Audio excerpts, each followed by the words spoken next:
Nobody expects a battle fought on New Year's Eve to change the shape of a navy. Celebrations, maybe. A toast at midnight if the war allowed it. But on the 31st of December, 1942, while most of the world was counting down the end of the bloodiest year of the 20th century, 14 slow-moving cargo ships were grinding through the blackest, coldest water on Earth, the Barents Sea, north of Norway, where December gives you maybe 3 hours of grey half-light before the dark takes everything back, and where the sea temperature that morning sat at roughly 4 degrees Celsius, meaning any sailor who went over the side had perhaps 15 minutes before his body stopped being useful to him. Those 14 ships were hauling cargo to the Soviet Union. 2,046 vehicles, 202 tanks, 87 fighter aircraft, 33 bombers, 11,500 tons of fuel, and 54,000 tons of general supplies, the material that Stalin's battered armies needed to keep the Eastern Front from collapsing entirely. And somewhere behind those ships, sliding out of a Norwegian fjord in the dark, came two of the most powerful warships Germany still had in the water. What makes this story stick with me, and I've spent a fair amount of time reading the operational records and the survivor accounts from this particular battle, is the math of it. The Convoy escort was built from whatever the Royal Navy could spare for an Arctic run in winter. 6 destroyers, 2 corvettes, a minesweeper, and 2 armed trawlers. Against that, the Kriegsmarine sent the heavy cruiser Admiral Hipper, 18,500 tons of warship, carrying 8 203mm guns, and the pocket battleship Lutzow, whose 6 280mm guns could put a shell through anything afloat in that convoy, at ranges where the British destroyers couldn't meaningfully fire back. By weight of guns alone, the Germans outclassed the escort so completely that any naval war college exercise running this scenario on paper would have circled the convoy in red and moved on. That is the context you need to hold while the story plays out. The man responsible for keeping those 14 merchant ships alive was Captain Robert St. Vincent Sherbrooke, 41 years old, commanding HMS Onslow from the bridge, with a cup of tea going cold beside him, and a force that on paper had no business surviving the morning. When his lookouts spotted the Hipper's silhouette emerging from the grey gloom to the north at around 8:20 in the morning, Sherbrooke did not recalibrate towards safety. He drove straight at her. Not charging into glory, he was too experienced and too cold for that kind of thinking. But because the physics of a destroyer attack are clear, a cruiser captain watching a smaller ship close at speed, torpedo tubes turning, has to take that threat seriously regardless of the size disparity. And a torpedo threat that is not acted upon becomes the real weapon. Every time Sherbrooke pressed the Hipper, Vice Admiral Oscar Kometz peeled away. The convoy kept crawling northwest. The Hipper circled. The escort held the gap. Then Kometz swung back around, and the Hipper's guns found the Onslow, a shell detonating close enough to the bridge that steel splinters tore through the space where Sherbrooke was standing, punching through his face, destroying the use of one eye, leaving him standing in blood on a deck that had just become a casualty station. He stayed at his post. He continued to direct the action until he physically could not stand, then passed command to HMS Obedient and went below. He received the Victoria Cross for that morning. The eye never fully healed. While Sherbrooke bled on his bridge and his remaining destroyers threw smoke between the convoy and the Hipper's guns, something else was happening to the south that should have ended the whole equation. The Lutzow was there, sitting between the convoy and Murmansk with her 2 80mm guns loaded and almost no opposition between her and the freighters. She fired 17 salvos. In the poor visibility and the operational paralysis that came from Kometz's orders which told him that the ships were irreplaceable, that risk was unacceptable, that he should disengage at any serious resistance, not one shell found a merchant hull. 17 salvos into a convoy of 14 ships at close range, and the cargo for the Red Army stayed dry. Then, Rear Admiral Robert Burnett's 2 light cruisers, HMS Sheffield and HMS Jamaica, arrived from the northeast at 30 knots and immediately put shells into the hipper. The German destroyer Friedrich Eckholt, whose captain mistook the Sheffield's silhouette for a friendly ship in the murk and closed to greet her, was sunk with all hands before the error registered. Kummetz turned west. The entire German force, which had arrived with every advantage of weight, range, and firepower, retreated from a convoy it had failed to touch. The British lost HMS Achates, her commander Lieutenant Commander Arthur Johns killed, 40 of her crew gone with her into water that would not sustain a man for long. HMS Bramble, a minesweeper, was sunk by the hipper before Burnett arrived, her fate not even confirmed until after the battle. 250 British sailors died in those grey hours. The convoy reached Murmansk. Every tank, every fighter aircraft, every ton of fuel in those 14 holds arrived where it was supposed to arrive. And in the aftermath, when the battle reports fractured their way back to Hitler's headquarters in distorted fragments that initially described the action as a German success, and then the truth came through. That a pocket battleship and a heavy cruiser had sailed against a convoy escort, fired for hours, and come home with nothing. The rage that followed eroded the German surface fleet more completely than any British shell could have managed. Hitler declared his warships useless, called them a breeding ground for cowardice, demanded they be scrapped. Grand Admiral Erich Raeder, who had commanded the Kriegsmarine since 1935, resigned in January 1943. Karl Dönitz, the submarine commander, took his place and agreed to mothball the heavy ships. The Tirpitz spent the rest of the war hiding in Norwegian fjords until RAF Lancaster bombers found her with 12,000-pound tallboy bombs in November 1944. The Scharnhorst was sunk the following year at the Battle of the North Cape, also in those Arctic waters. The surface fleet that Hitler had ordered built through the 1930s, steel and budget and the labour of German yards, effectively ceased to function as a naval force from the moment those 14 cargo ships tied up at Murmansk's docks in early January 1943. If you're feeling the weight of the night settling in around you, that's exactly where this story wants you. Somewhere quiet. The kind of dark that doesn't have a horizon in it. Think of those 14 ships making the coast, their cargo intact, the men who brought them there already writing up their reports in freezing cabins.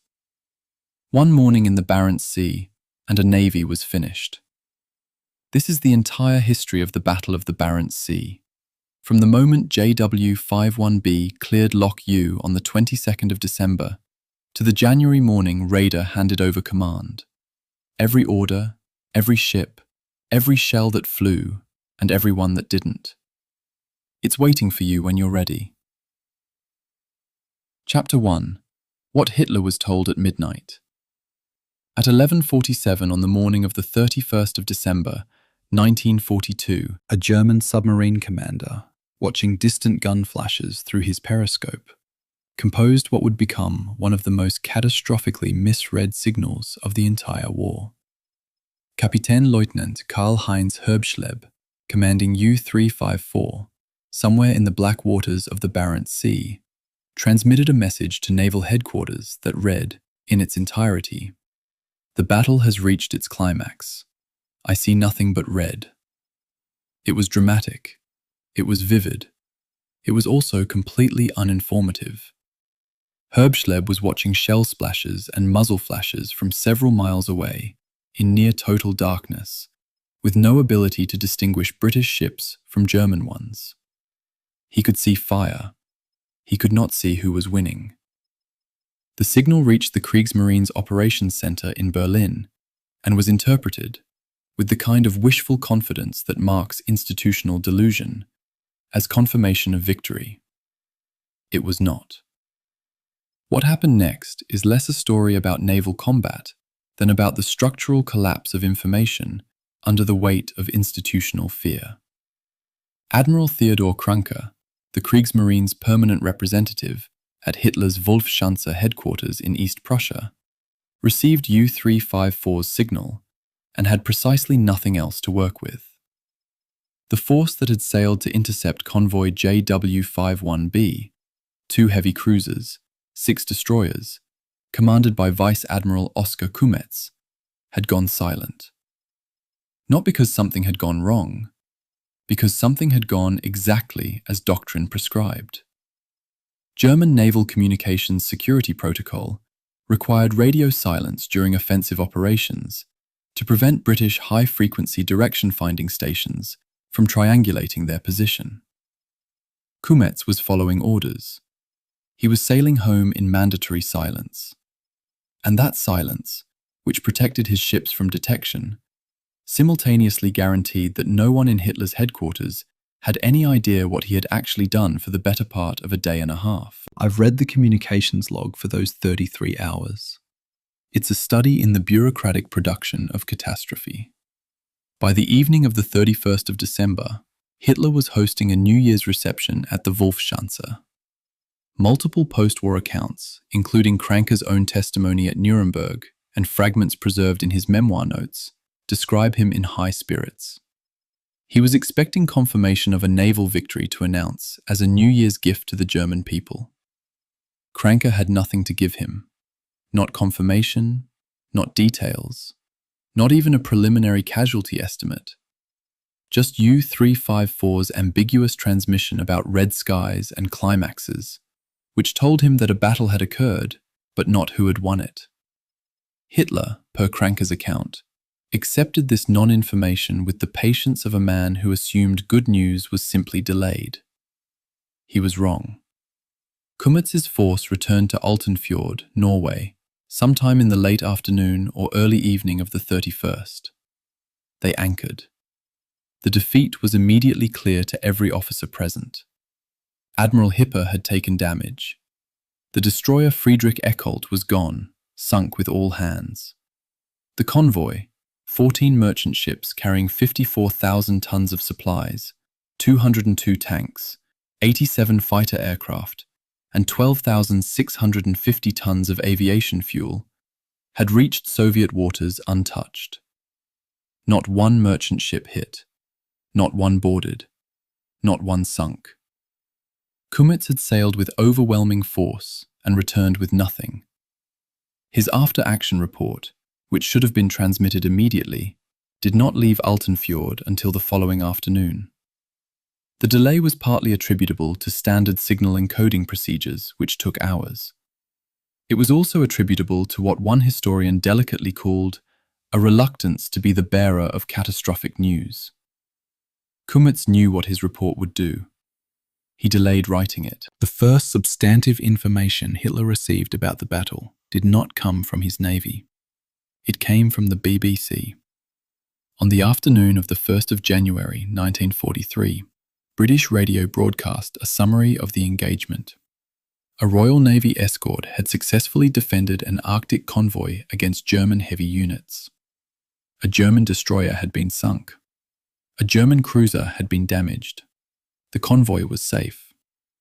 This information reached the Wolfsschanze before Kumetz's formal report arrived at the Oberkommando der Marine in Berlin.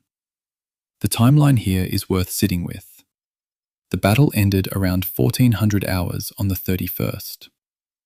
The BBC broadcast occurred roughly 24 hours later. Kumetz's encoded report reached OKM approximately 27 hours after the battle ended. Hitler learned the outcome of a German naval operation from an enemy radio service before his own naval staff could tell him. That is not a communication failure. That is a systems failure. What happened next has been documented in enough post-war testimony to reconstruct with uncomfortable precision. Hitler summoned Kranke. The tirade that followed lasted, according to the trial transcript later compiled for the Nuremberg proceedings, approximately 90 minutes. He declared his intention to decommission the entire surface fleet. Not to reprimand commanders, not to investigate what went wrong, to scrap every major surface combatant in the German Navy and redistribute their crews to U-boats and coastal artillery. Kränker, standing in front of his supreme commander, had no defense to offer. His only source of information was the same BBC broadcast Hitler had just heard. The Kriegsmarine's own reporting system had been outpaced by British state radio. The institutional humiliation was total. The tonnage at stake in this bureaucratic nightmare is worth naming. Convoy JW-51B carried, per the Quartermaster Manifest, 54,321 tons of general cargo in addition to the tanks, aircraft, fuel oil, and aviation spirit. The aviation fuel alone, 12,650 tons, represented approximately 6 weeks of frontline operations for one Soviet air army at the operational tempo of winter 1942-43. Every litre of that fuel arrived in Kola Inlet undamaged. Kummetz's 2 heavy cruisers and 6 destroyers stopped nothing. The material consequence of his failure was measured not in ships sunk, but in supplies delivered. The political consequence was measured in Hitler's rage and the structural disintegration of the German surface fleet as a strategic concept. Both consequences were real. Both were decided by the same 33-hour silence. The German Navy's Funkstille Doctrine, the radio silence protocol that Kummetz followed during his return transit, was not optional. It was codified procedure, designed to prevent exactly the kind of signals intelligence triangulation that the Royal Navy's Huff-Duff network could execute with frightening precision. The system worked. British direction-finding stations did not locate Hipper or Lutzow during their withdrawal because neither ship transmitted. The doctrine protected Kummetz's force perfectly. It also guaranteed that Hitler's first coherent understanding of the battle would come not from German naval communications, but from a BBC monitoring report delivered by a staff officer who had heard it on shortwave radio. The institutional irony is precise. The security measure that kept Kummetz's ships safe made the political disaster inevitable. I find that gap between tactical success and strategic catastrophe more instructive than most of the battle's actual gunfire. What I keep returning to, going through the signal logs and the testimony, is Admiral Kränker's position. He was a senior officer. He had access to Hitler. He had institutional authority, and he had absolutely no information that could counter the narrative the BBC had already established. He was briefing his supreme commander on a battle he did not understand, based on signals he had not received, about an operation that had already been defined by enemy propaganda before his own navy could compose its account. That is not the position of a navy winning a war. That is the position of an institution that has lost control of its own information environment. Kränker knew it. Hitler knew it. The tirade that followed was not irrational. It was the rational response of a supreme commander who had just discovered that his navy's internal communication system was slower and less reliable than British state broadcasting. The convoy sailed on. 14 merchant ships reached Murmansk and Kola Inlet between the 2nd and 3rd of January 1943. The tanks were offloaded. The aircraft were uncrated. The fuel was distributed. The Soviet quartermasters who signed for the cargo did not record, in their receiving manifests, what it had cost to deliver. There was no notation about HMS Achates, destroyed while laying smoke to protect the convoy. There was no mention of HMS Bramble, sunk with all hands after transmitting a single contact report. There was a signature, a tonnage figure, and a date. The supplies arrived. That was the only fact that mattered to the men who received them. To Hitler, standing in the Wolfsschanze on the 1st of January, with a BBC transcript in his hand and no German naval report to contradict it, the only fact that mattered was that his surface fleet had failed, and his enemies had told him so before his own commanders could. Chapter 2. The Shape of the Dark. The meteorological appendix to the Royal Navy's operational summary for the Barents Sea on the 31st of December 1942 records sunrise at 73 degrees north as 10:49 local time. Sunset occurred at 13:53. That is a window of usable daylight, defined by the Admiralty as visibility sufficient to make a visual range estimate of a ship at 10,000 yards, that lasted approximately 2.5 hours, centered on noon. The battle began at 0820. It ended sometime after 1300. Every critical engagement before 1049 and after 1353 was fought in conditions that most navies would classify as night combat. Temperatures averaged -15 Celsius. Recurring snow squalls reduced visibility to under 2 miles. Ships appeared, fired, and vanished. The Arctic winter was not the backdrop to this battle. It was a combatant. At 0820, HMS Hyderabad, a Flower-class corvette on the convoy's southern flank, spotted 2 shapes to the southwest. The officer of the watch, per Hyderabad's deck log as reproduced in Dudley Pope's 73 North, initially identified them as Russian destroyers. An expected reinforcement had been signaled days earlier. The identification seemed plausible. He logged the contacts but did not report them as hostile. The shapes were German destroyers from Kometz's screening force. The error cost approximately 15 minutes. In a battle compressed into 4 hours of intermittent contact, 15 minutes was the difference between a prepared response and an ambush. The mistake was not incompetence. It was the product of darkness, expectation, and the simple fact that at 8,000 yards in near total darkness, all destroyers look roughly the same. HMS Obdurate acquired the same contacts at approximately 0830 and moved to investigate. She flashed a signal challenge, the standard recognition protocol, designed to prevent exactly this kind of misidentification. No response.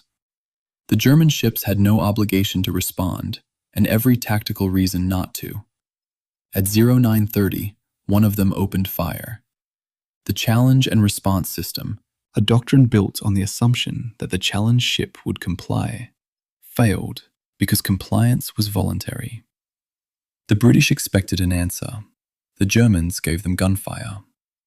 The system works perfectly in exercises. It collapsed on first contact with an adversary who understood that silence was a tactical choice. What happened next can only be understood through the technology that made it possible. HMS Onslow, the flotilla leader, acquired Admiral Hipper on radar before she was visually sighted.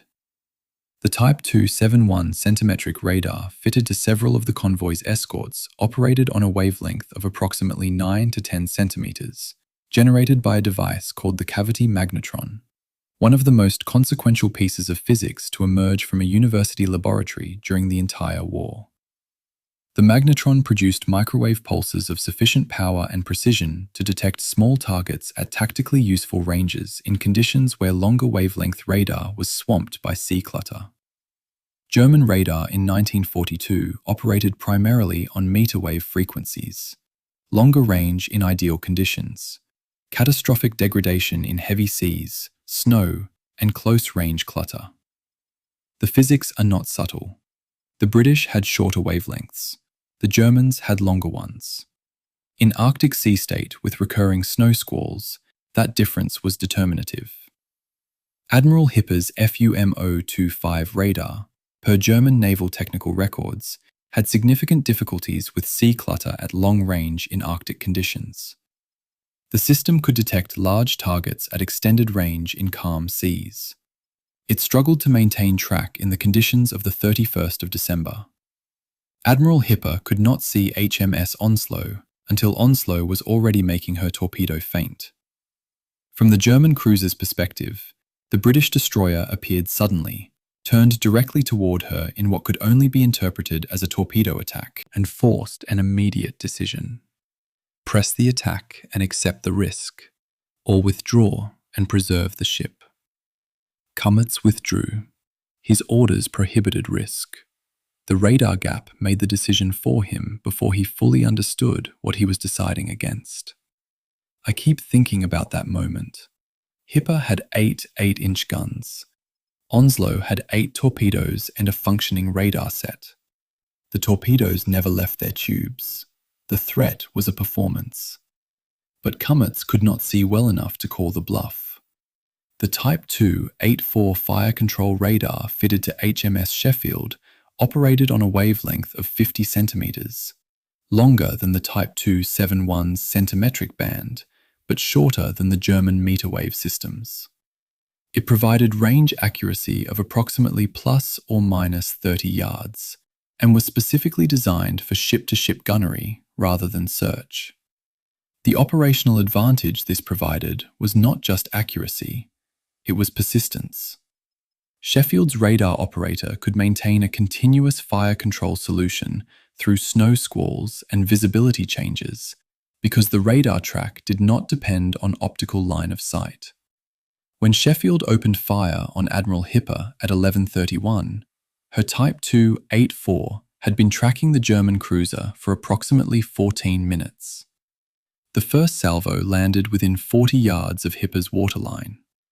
From Comets's bridge, the attack appeared to come from nowhere. Ships that materialized from the darkness, as his report would later describe it. They had not materialized. They had been there, watching, calculating firing solutions, waiting for the range to close. The radar made them invisible. The darkness made the radar decisive. What breaks the standard narrative here is the contrast in how the two navies used their radar. British Doctrine by late 1942 treated radar as a primary sense. Fire control, navigation, and threat detection all integrated through the same electromagnetic picture. German Doctrine treated radar as supplemental to visual acquisition. You found the target with radar, then confirmed and engaged it optically.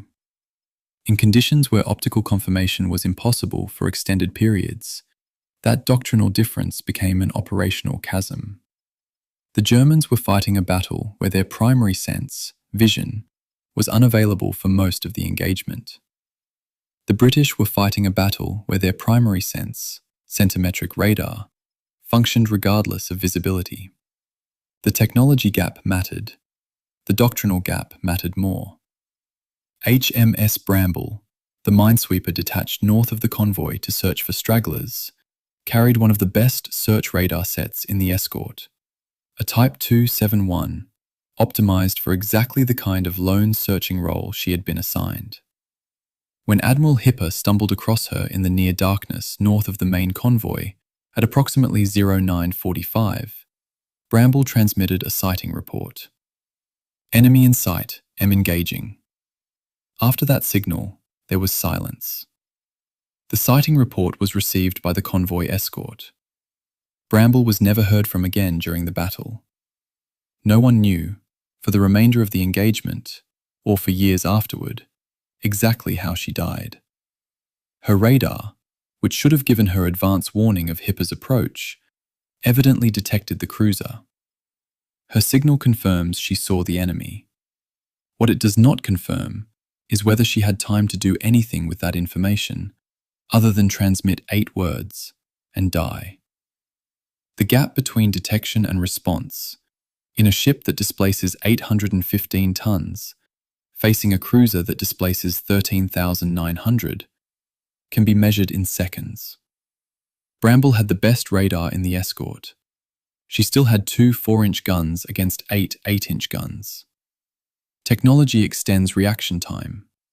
It does not eliminate the arithmetic of gun caliber and armor thickness. The electromagnetic spectrum competition between British centimetric radar and German meter wave radar in 1942 is not a historical curiosity. It is the structural template for every subsequent contest between stealth and detection. The current generation of fighter aircraft, the F-35 program, the European equivalents, the Chinese and Russian responses, operates on the same underlying principle that gave Sheffield her invisible approach. Find an electromagnetic wavelength the adversary cannot effectively counter, then build your entire tactical architecture around that advantage. The centimetric radar that allowed Burnett's cruisers to track and engage Admiral Hipper through snow and darkness was, in structural terms, the 1942 equivalent of low probability of intercept radar. The technology has improved by several orders of magnitude. The principle has not changed. Whoever controls the electromagnetic narrative of a battle controls the battle. The Barents Sea demonstrated that in conditions simple enough to measure, 9 centimeter wavelength versus meter wave, in Arctic darkness, with the convoy's survival as the dependent variable. What I find most striking, reconstructing the radar picture from the sequential logs, is how totally the battle's outcome was determined by a technology that neither side's commanders fully understood. Comets knew he was operating under restricted visibility. He did not know that the British ships hunting him could see through that visibility with a fidelity his own systems could not match. Burnett knew his radar gave him an advantage. He did not know the magnitude of the German degradation until after the battle, when interrogation of survivors and captured equipment revealed just how blind Hipper had been. Both sides were operating with partial information about the other's capabilities. The British partial information was better. That asymmetry, more than any individual decision or act of courage, is why 14 merchant ships reached Murmansk intact, and why Hitler received a BBC broadcast about naval failure before his own commanders could explain what had gone wrong. Chapter 3. A merchant ship does not get to be brave.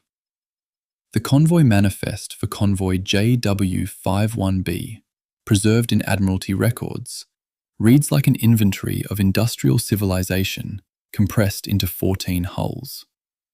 Empire Archer carried 141 vehicles, 18 tanks, 21 crated fighter aircraft, and 4,376 tons of general cargo.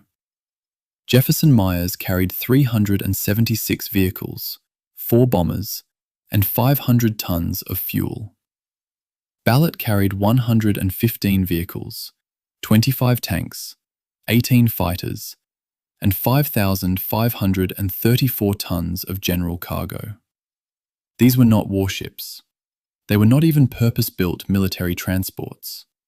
They were merchant vessels, registered under civilian flags, crewed by men who had signed no military oath and received no combat pay, carrying enough tanks and aircraft to equip a small army. The question that hangs over their role in the battle is not whether they were brave. The question is what bravery even means when you have no guns, no armor, and no choice. Convoy JW51B sailed from Loch Ewe, Scotland, on the 22nd of December, 1942. 14 ships formed up in 3 columns. Captain Robert Sherbrooke, commanding the destroyer escort from HMS Onslow, had conducted a pre-departure briefing establishing the exact maneuver sequence if the convoy came under attack. The escort would engage the threat. The merchant ships would turn away, drop smoke floats from the stern of each column, and maintain formation. The worst thing a merchant convoy can do under attack is scatter. Scattered ships are isolated targets, easy to pick off one by one. A tight formation behind a smokescreen, maintaining course and speed, is survivable. The doctrine was clear.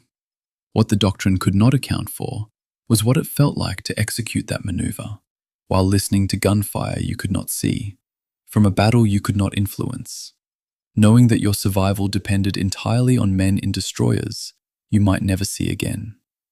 Between the 28th and 29th of December, the convoy encountered a Force 9 gale east of Iceland.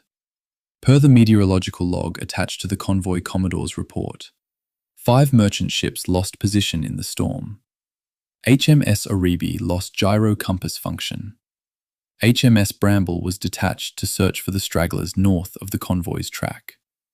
The gale, which seemed at the time like an operational inconvenience, a weather delay, a dispersal that required hours to correct, turned out to have 2 catastrophic downstream consequences. First, it positioned Bramble exactly where she would encounter Admiral Hipper, alone, unsupported, with no possibility of assistance. Second, it meant that when the battle began on the 31st, the convoy was 2 ships short, and its northern flank was unguarded. Storms do not care about tactics, but tactics have to care about storms. The convoy's formation on the morning of the 31st was not the formation Sherbrooke had planned. It was the formation the North Atlantic had left him. When the action began at 0820, the convoy executed its rehearsed evasion. The merchant ships turned to starboard, away from the enemy contact on the western horizon. Smoke floats dropped from their sterns, creating a chemical fog that drifted back across their wakes. HMS Achates simultaneously began laying a parallel smokescreen, using her own funnel smoke and Carly float smoke candles to create an opaque barrier between the convoy and the German force. The convoy commodore's report, filed by Captain Richard Melhuish aboard Empire Archer, states with bureaucratic flatness that all 14 ships maintained formation throughout the action. No merchant vessel deviated from the prescribed maneuver. They turned. They dropped smoke. They held course. They could hear guns. They could not see the battle. They did what they had been told to do and trusted that it would be enough. The trust required to execute that maneuver is worth pausing over. A merchant captain, standing on his bridge, has heard gunfire for an hour, maybe 2. He does not know if his escorts are winning or losing. He has no weapons. His radio discipline prohibits him from asking for updates. His job is to hold course, maintain position in the column, and believe that the men fighting on his behalf know what they are doing. Captain Melhuish's report does not editorialize. It does not describe fear or uncertainty. It reads like a navigation log. Course changes, smoke float deployments, timestamps.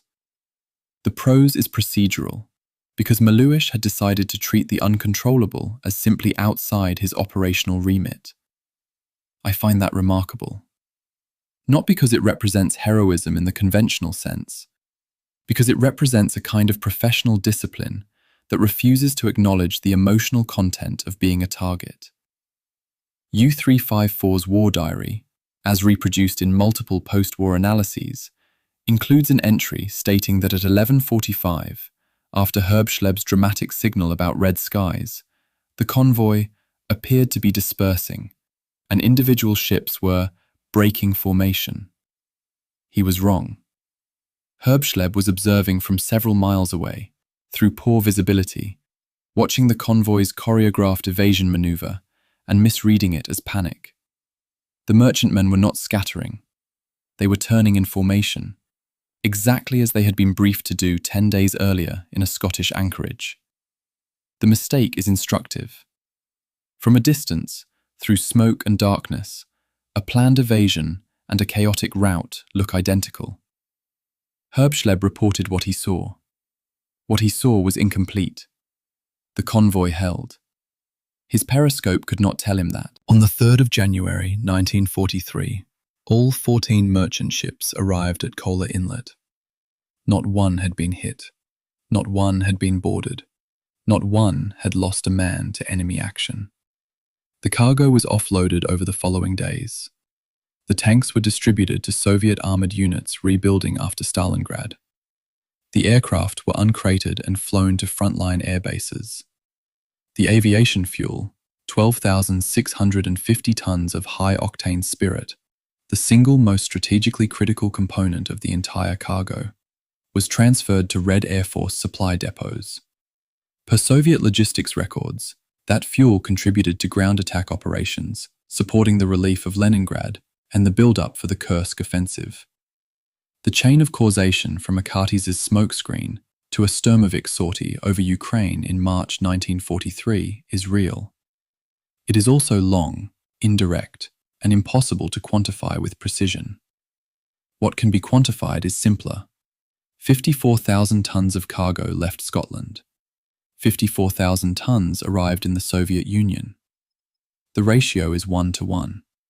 That is the only number that mattered. The Pontfield, one of the 2 tankers in JW51B, carried 5,500 tons of fuel oil and 5,280 tons of aviation spirit, a total of 10,780 tons of petroleum products in a single hull. In Arctic temperatures, a fuel oil fire on a tanker in convoy formation would have been catastrophic, not just for the Pontfield herself, but for every ship within a quarter mile. Captain Rudolf Stang, commanding the German pocket battleship Lützow, fired 87 11-inch shells and 75 6-inch shells at the convoy, at a range as close as 3 miles. He hit nothing. The Pontfield sailed home undamaged. Her cargo was offloaded. The fuel she carried powered Soviet aircraft and vehicles for weeks. The fact that she survived is not a dramatic story. It is a statistical outcome. 87 heavy shells fired, 0 hits recorded, 1 tanker untouched. The arithmetic is its own narrative.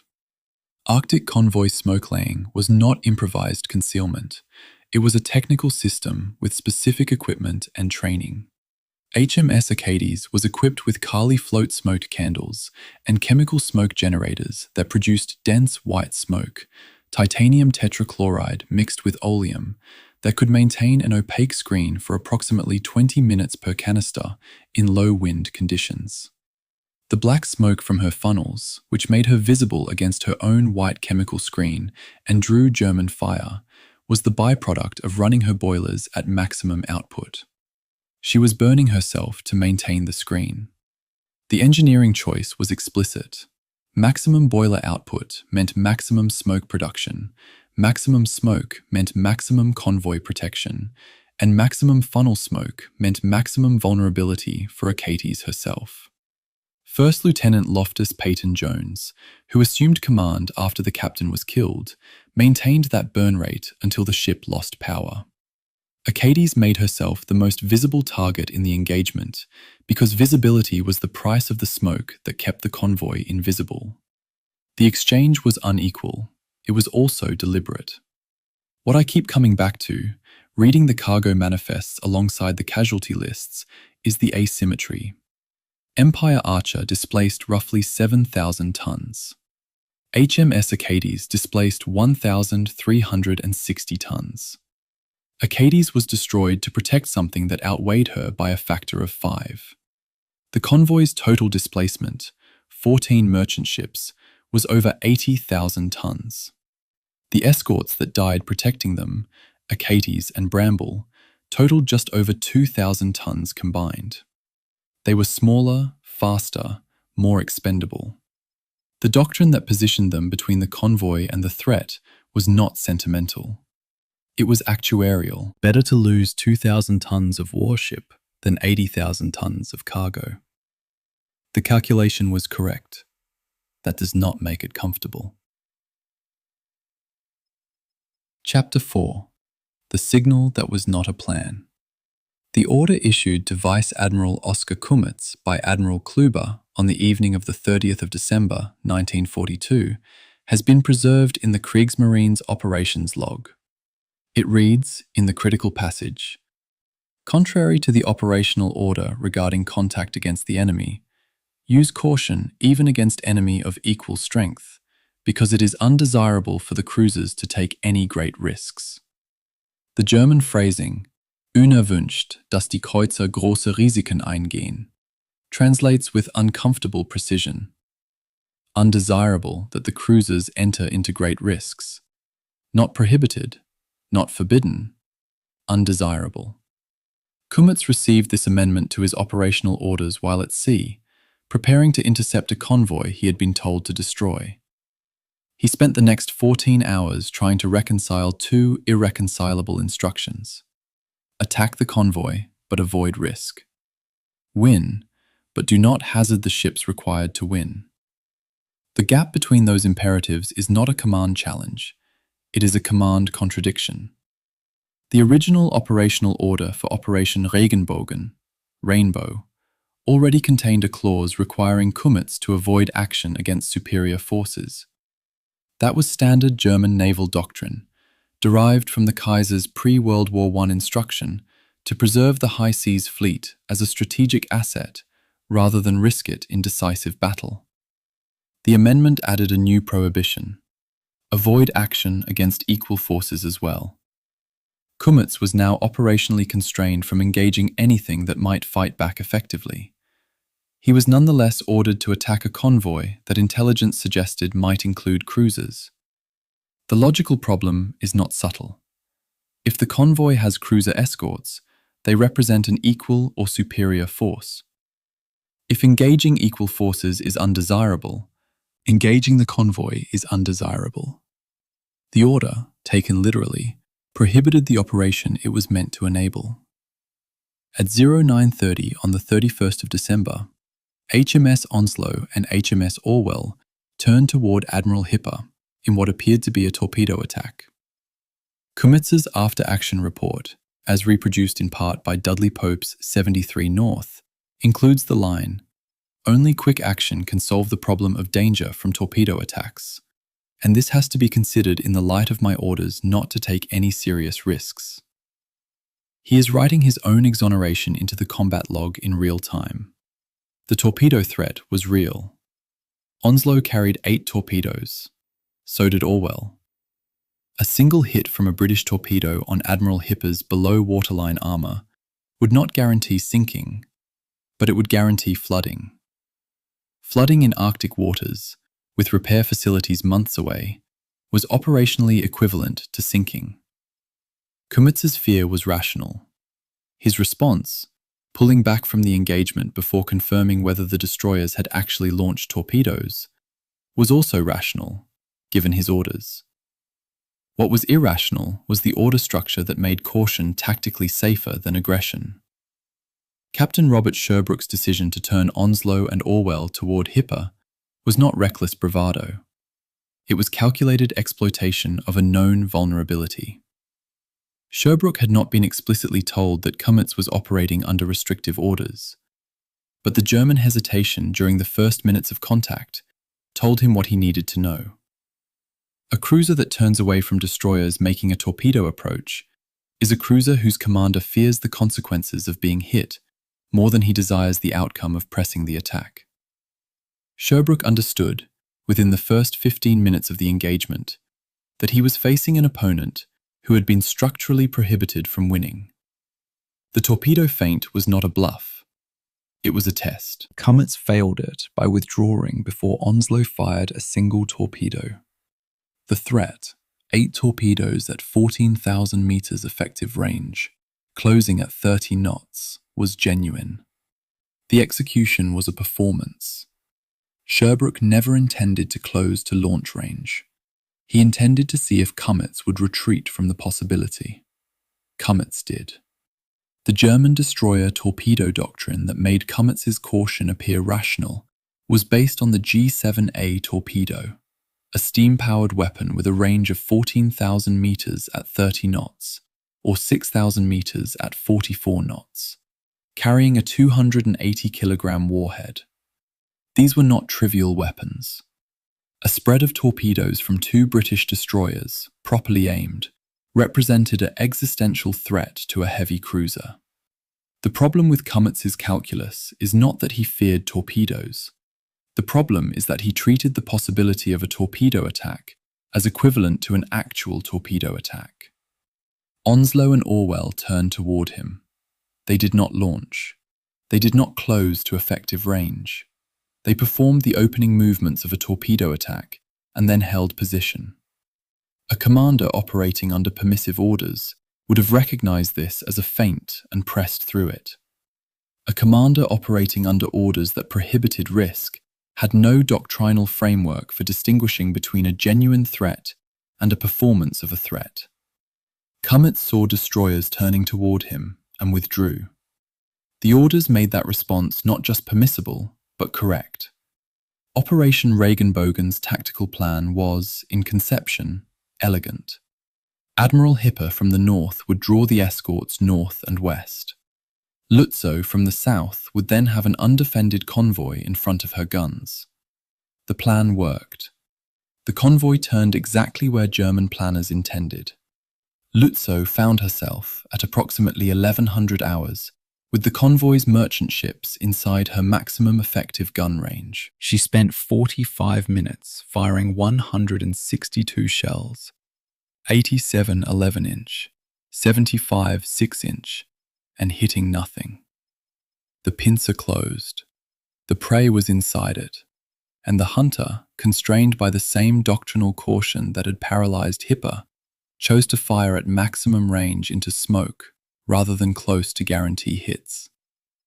The plan succeeded tactically and failed operationally because the plan had been designed by staff officers who assumed their commanders would execute it aggressively, and the orders had been written by a supreme commander who assumed his ships were more valuable than any convoy they might destroy.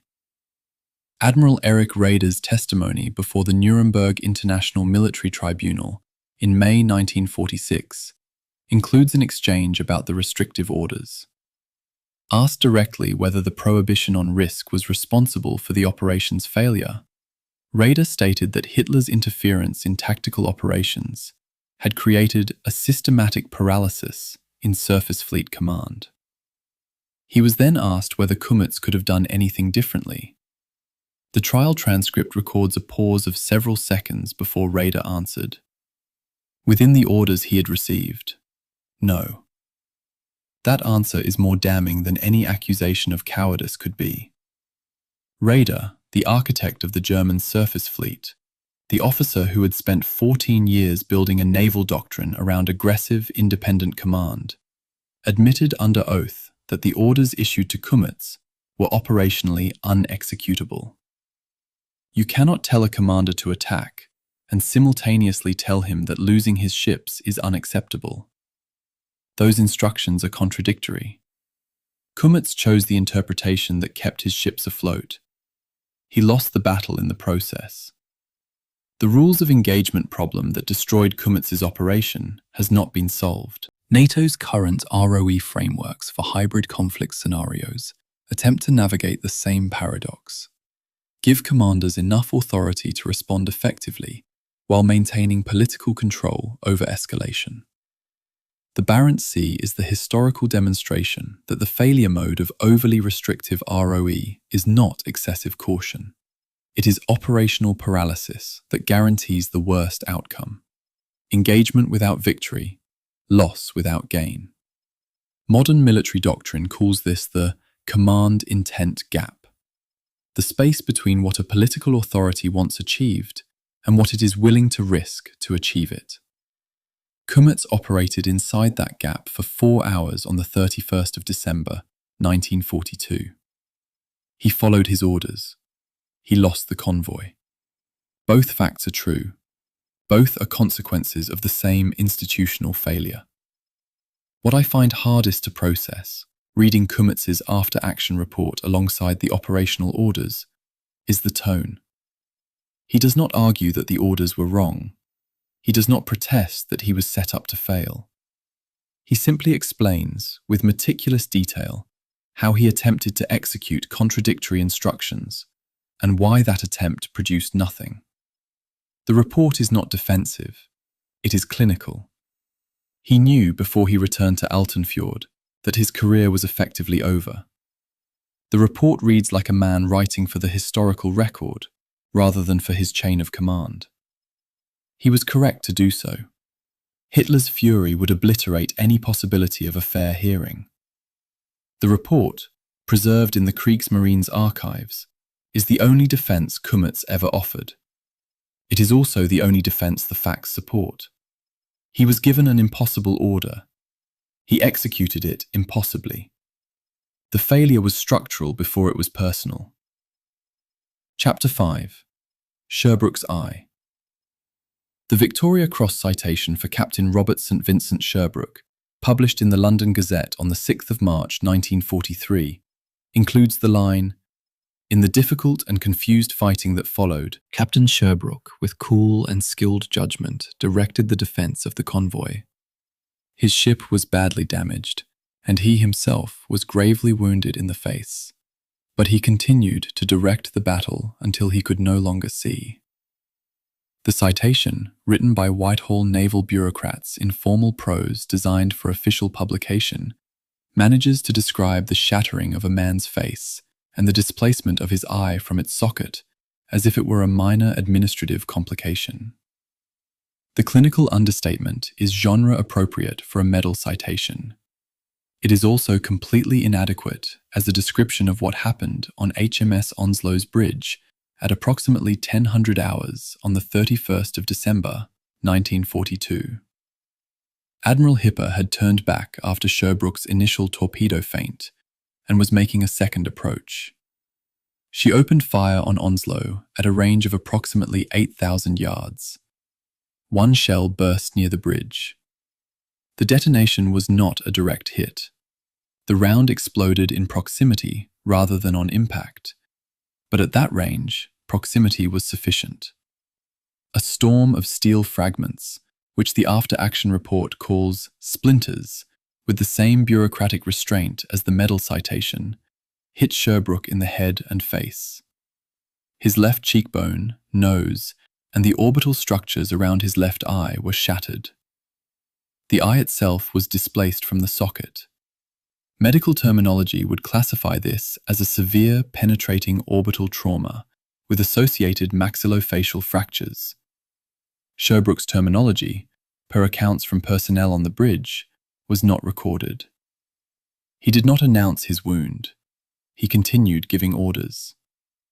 The next several minutes aboard Onslow's bridge have been reconstructed from witness accounts collected by Dudley Pope for 73 North. Multiple officers reported that Sherbrooke's commands were calm and measured. The same phrasing appears in several independent testimonies, which suggests it was not exaggeration, but genuine observation. One officer found himself covered in blood and believed he had been wounded. He had not. The blood was Sherbrooke's.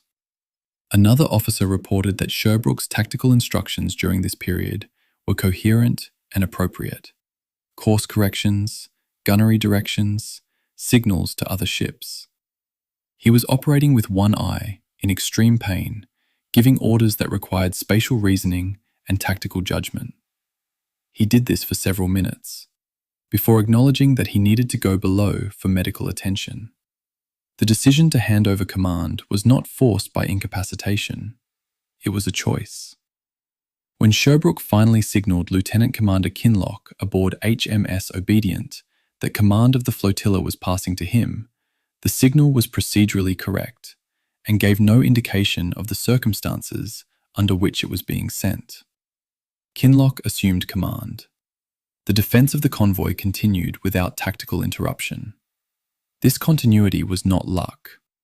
It was the product of a pre-battle briefing Sherbrooke had conducted at Loch Ewe, 11 days before the engagement, in which he had explicitly assigned roles and succession in the event of his incapacitation. The briefing included standing orders for convoy protection that did not require his presence to execute. Kinloch knew what to do because Sherbrooke had told him what to do, before there was any possibility of Sherbrooke not being able to tell him. The command transition was seamless because it had been designed to be seamless.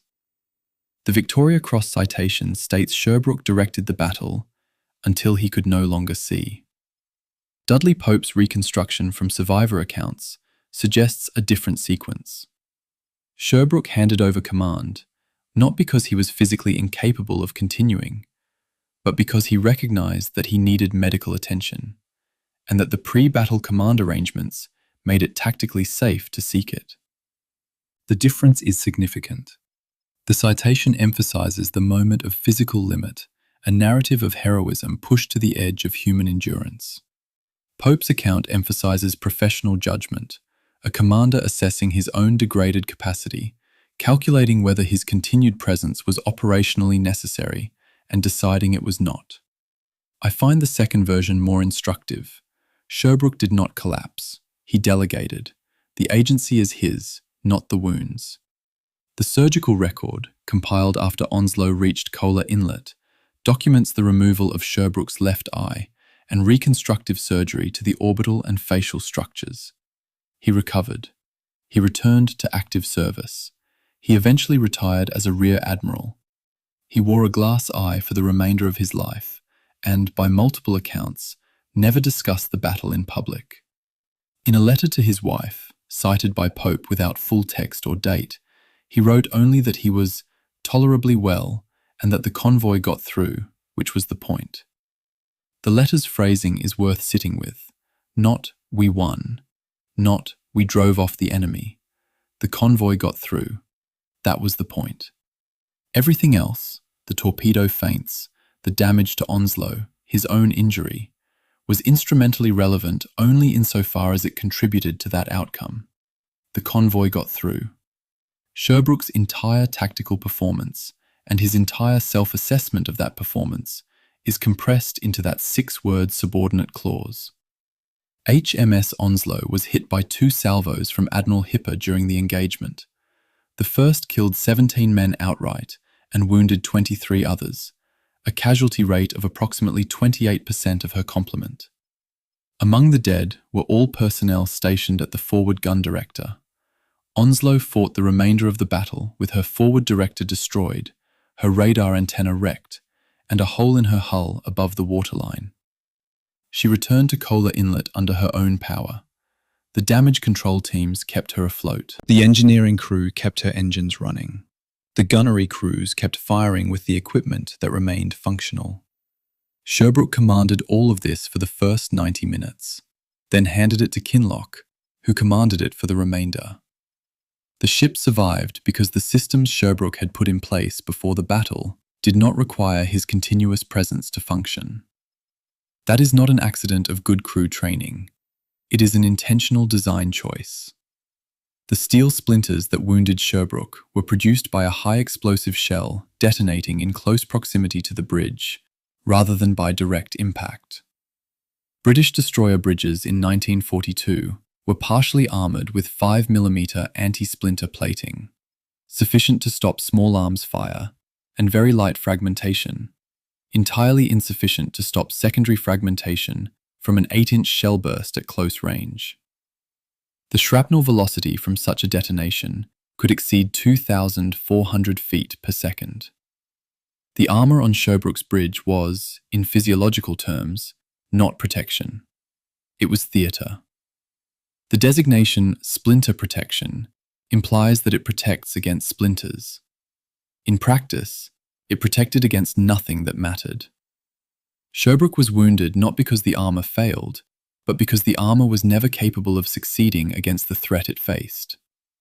Mission command, the doctrinal principle that commanders must delegate sufficient authority that their units can continue to function effectively without them, is taught across NATO militaries as foundational leadership doctrine.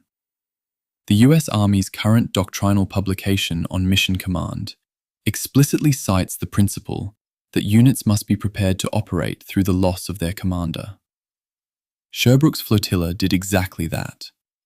It did not miss a tactical beat when he was blinded. The outcome was not the product of individual heroism, though heroism was present. It was the product of institutional design. Sherbrooke's pre-battle briefing, his explicit delegation of authority, his standing orders that did not require his presence. Those were the command decisions that mattered. The injury tested the system. The system worked.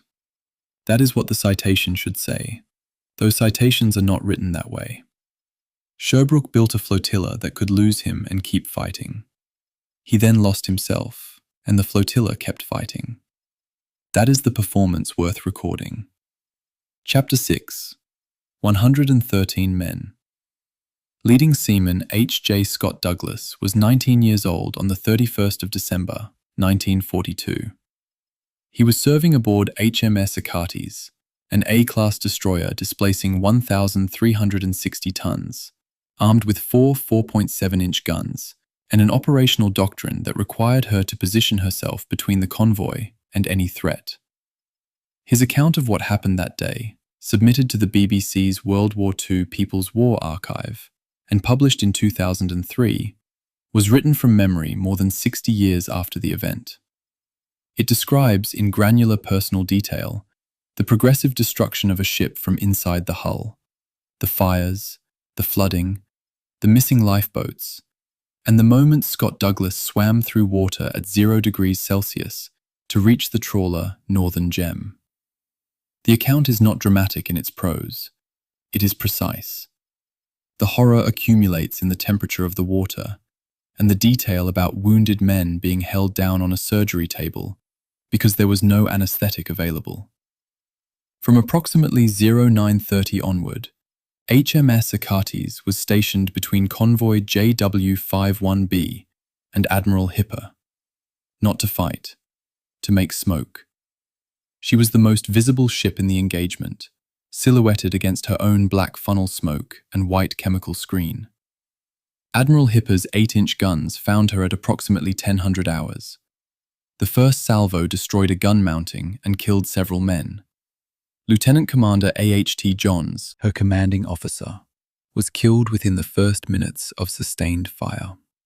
Command passed to First Lieutenant Loftus Peyton Jones. He was 24 years old. The ship was listing approximately 15 degrees to port. Men were working on deck to control flooding, while the guns above them continued engaging. Scott Douglas writes, "The bridge had been blown away and the captain killed."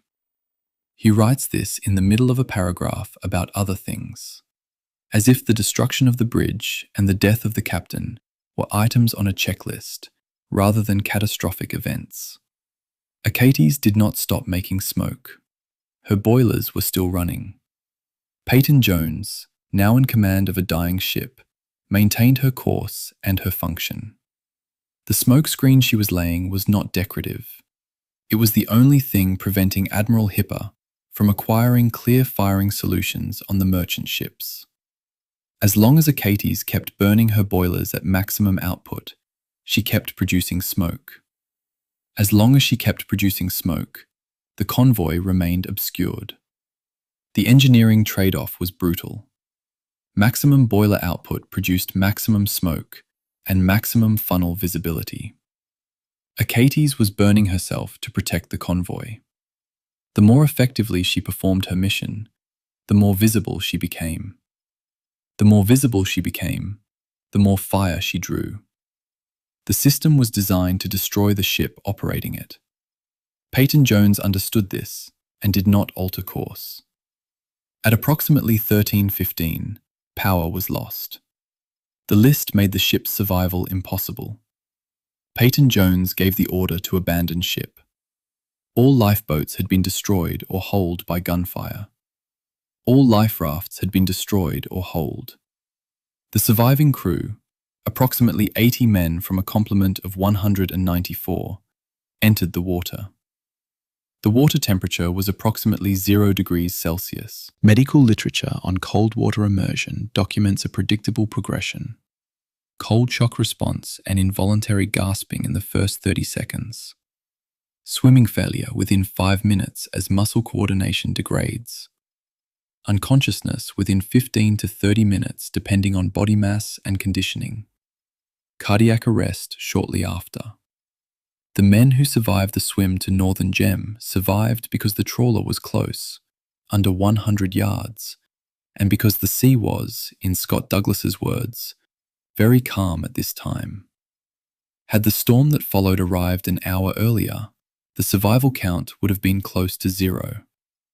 Northern Gem was a trawler of 655 tons, crewed by men who were not warship sailors and had no medical facilities beyond basic first aid. Surgeon Lieutenant Maurice John Hodd came across from HMS Obdurate in a small boat, in a storm, to perform surgery on Northern Gem's mess deck. Scott Douglas writes that he lay across wounded men to keep them still during the procedures. He does this for several hours. The trawler is pitching. There is no anesthetic. The wounded men can feel nothing, Scott Douglas writes, because all feeling was frozen out.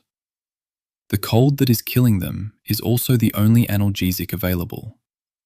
I have read that sentence multiple times, and I still do not have a framework for processing it. The absence of pain is not mercy, it is hypothermia. The men are numb because they are dying. The official casualty record from the Admiralty, as cited in Pope's 73 North, lists 81 survivors recovered by Northern Gem, of whom one died shortly afterward. Final survivor count, approximately 80. Casualty count, 113 dead. Scott Douglas's memoir account states, "There were 81 of us, 12 of whom were wounded." The numbers are consistent across sources. What is not in dispute, 113 men from Achates did not return. They are recorded in Admiralty casualty lists. They have graves, most of them unmarked, in naval cemeteries or on family memorials. Their names are on the Chatham Naval Memorial, which commemorates Royal Navy personnel lost at sea with no known grave. The memorial lists them alphabetically, without rank distinction, in columns of engraved bronze. The list does not explain how they died or why. It simply confirms that they did. Scott Douglas and the other survivors arrived at Kola Inlet and attempted to send telegrams to their families. The BBC had already broadcast news of the battle, including the names of ships engaged, to British audiences via the overseas service.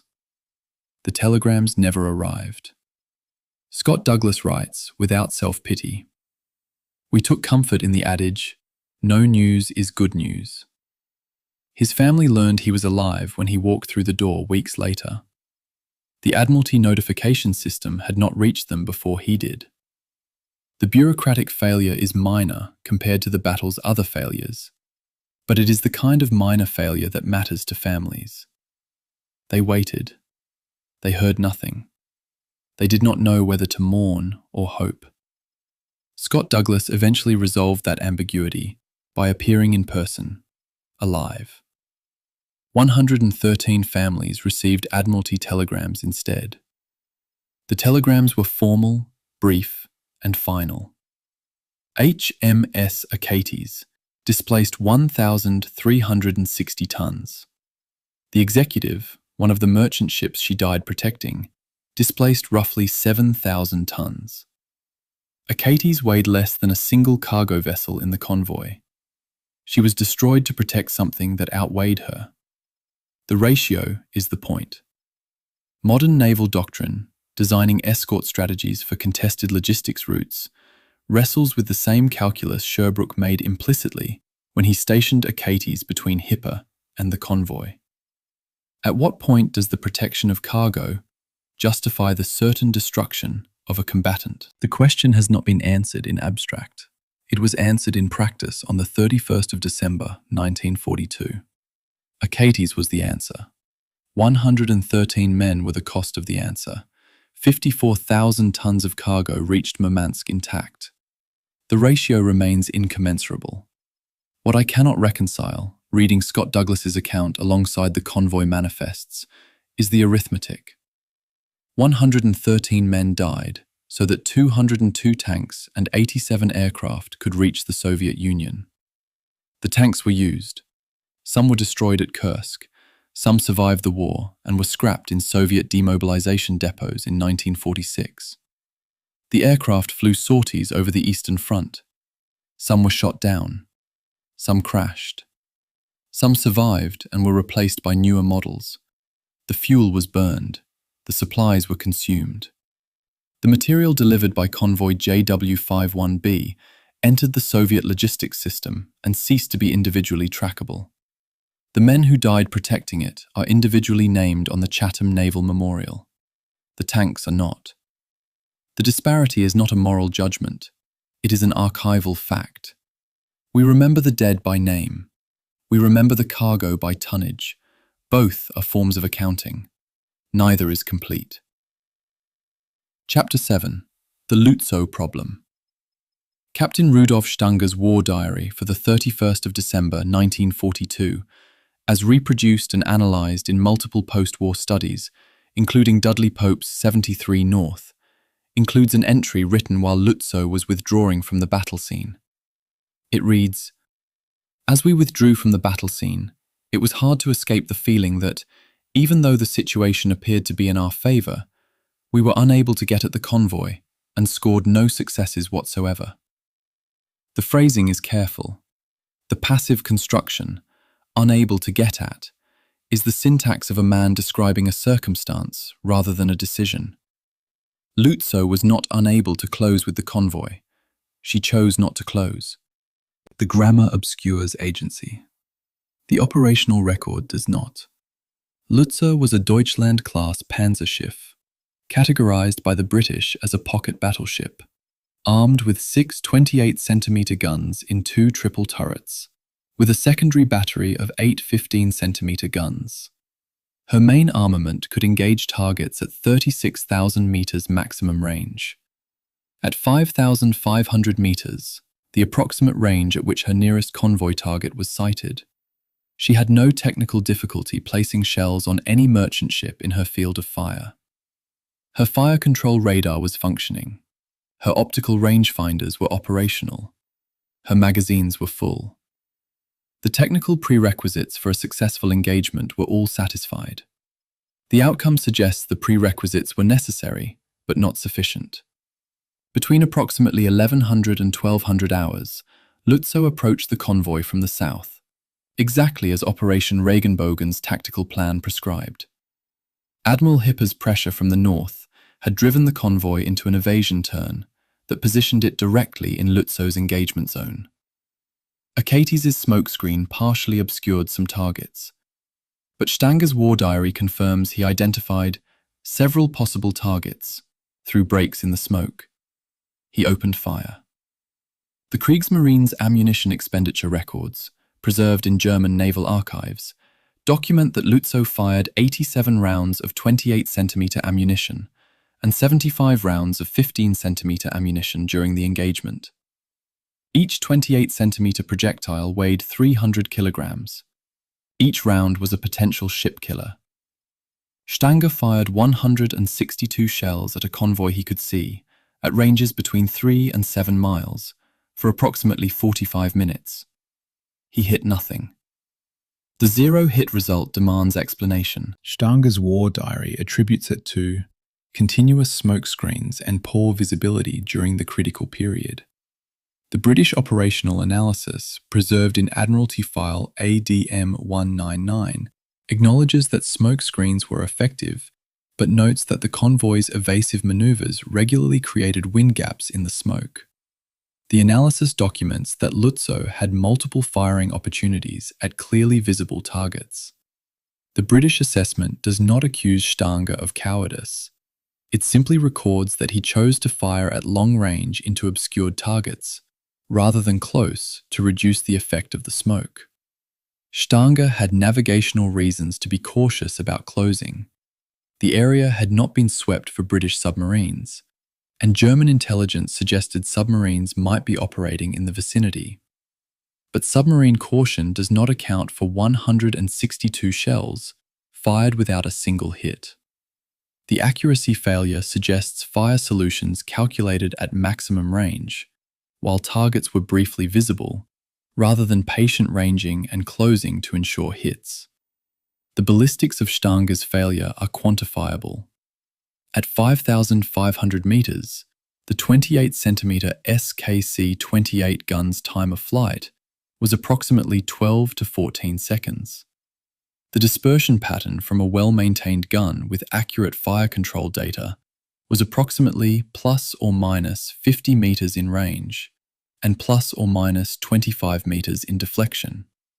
A merchant ship of average dimensions, approximately 134 meters long, 17 meters wide, presented a target area of roughly 2,278 square meters. At that range, with accurate fire control data, the statistical probability of a hit from a single round was approximately 12%. Over 87 main battery rounds, the statistical expectation was approximately 10 to 11 hits under ideal conditions. The actual result was 0. The gap between statistical expectation and observed outcome is not explained by smoke alone. Achates' smoke screen and the merchant ship's own smoke floats produced near-continuous obscuration for extended periods. The fire control process aboard Lutzow required a sequence: rangefinder reading, target course and speed estimation, ballistic correction for wind and ship motion, fire control table calculation, director firing.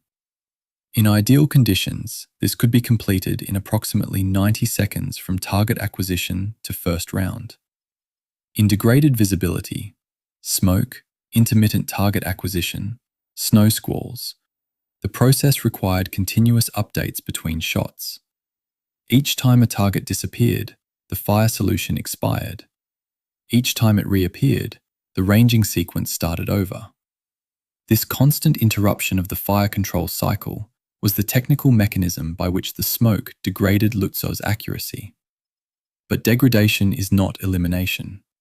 Ships at 3 miles, even in intermittent visibility, represent targets that a functioning heavy cruiser should hit on statistical grounds alone. What Stange did not do is as important as what he did. He did not close from 5,500 meters to 3,000 meters, a decision that would have roughly doubled his hit probability per round. His war diary implies submarine concerns prevented closing, but operational intelligence available to Stange at the time included no confirmed British submarine contacts between his position and the convoy. The submarine threat was precautionary assumption, not documented fact. The decision not to close was doctrinally rational under orders that prohibited risk. It was operationally catastrophic under orders that required convoy destruction. Stange was operating under both sets of orders simultaneously. He chose the interpretation that preserved his ship. The convoy sailed away intact. The total weight of 28-centimeter projectiles fired by Lutzow was approximately 26,100 kilograms, 26 metric tons of steel, traveling at 910 meters per second. The combined displacement of the 5 nearest merchant ships at the time of Lutzow's approach was approximately 42,000 tons. 26 tons of high-velocity steel aimed at 42,000 tons of target. Nothing connected. I have no satisfying explanation for this outcome that reconciles the ballistic data with the tactical record. The technical account of interrupted fire solutions is accurate, but ships at 5 kilometers in intermittent visibility represent a target that competent gunnery should engage successfully on a probabilistic basis. What I find myself concluding, uncomfortably, is that Lutzow's fire control teams may have understood their commander did not intend to press the engagement, and that maximum range gunnery against obscured targets carries a certain built-in ambiguity about what constitutes genuine effort versus procedural compliance. Lutzow had been renamed from her original name, Deutschland, in early 1940 at Hitler's personal insistence.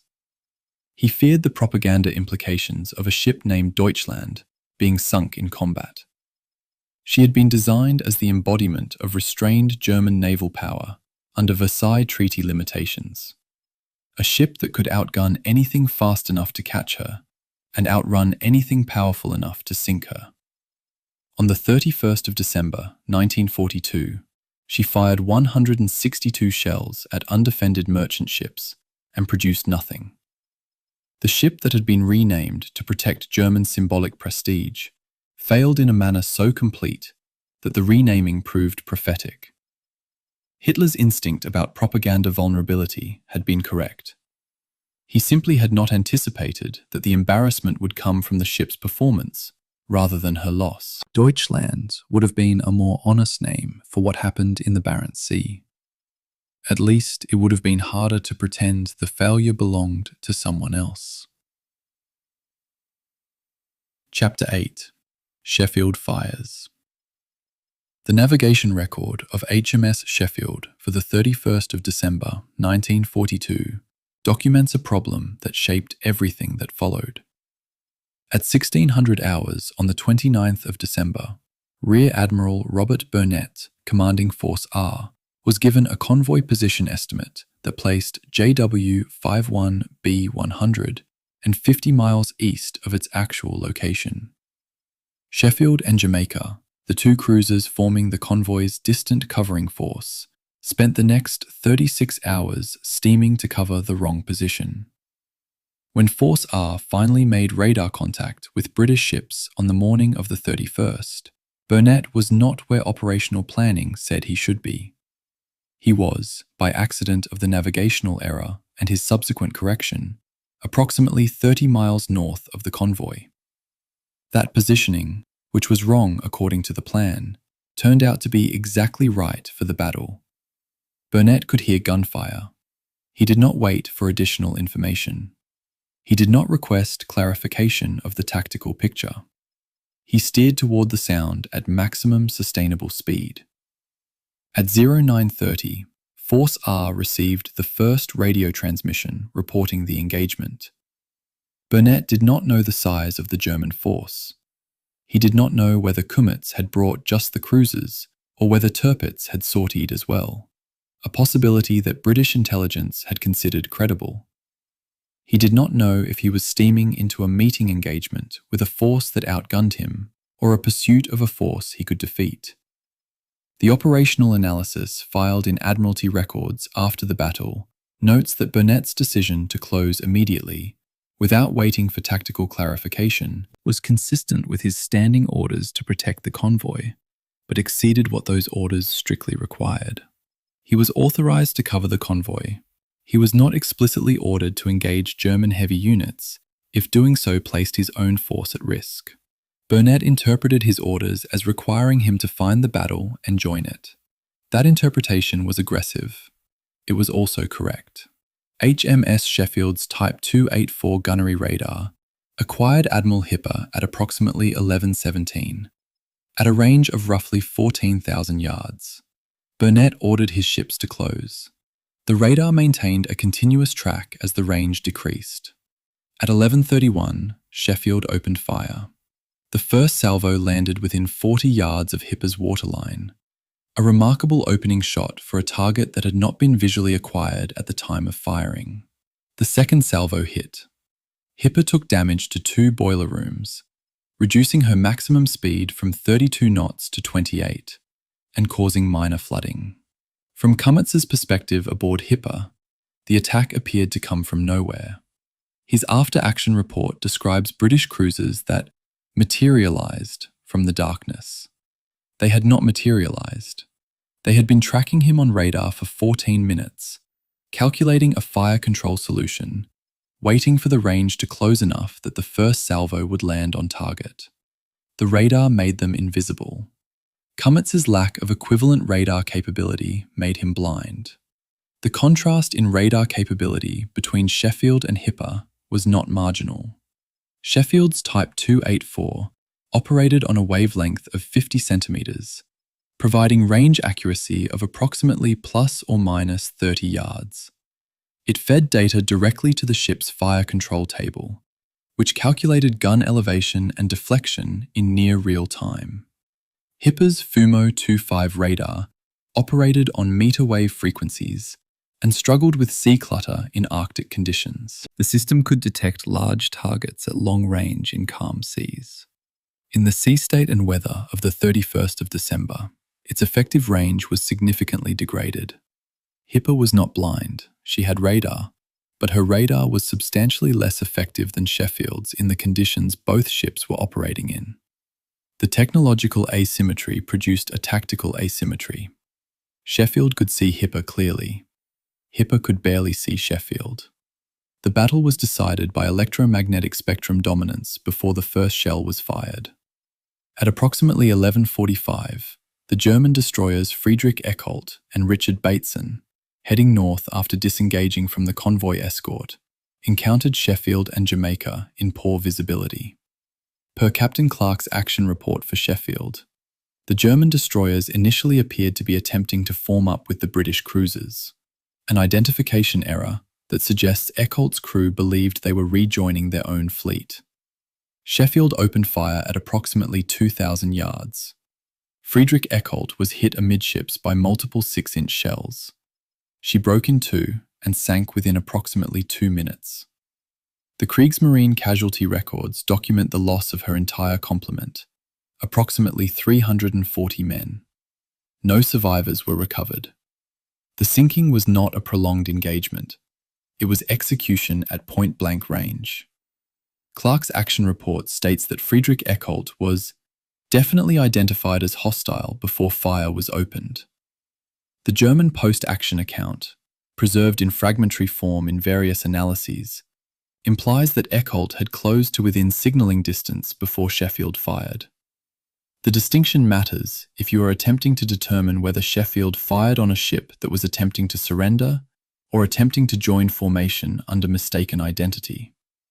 At 2,000 yards in near darkness, the practical difference between identified before firing and identified while firing is a matter of seconds at most.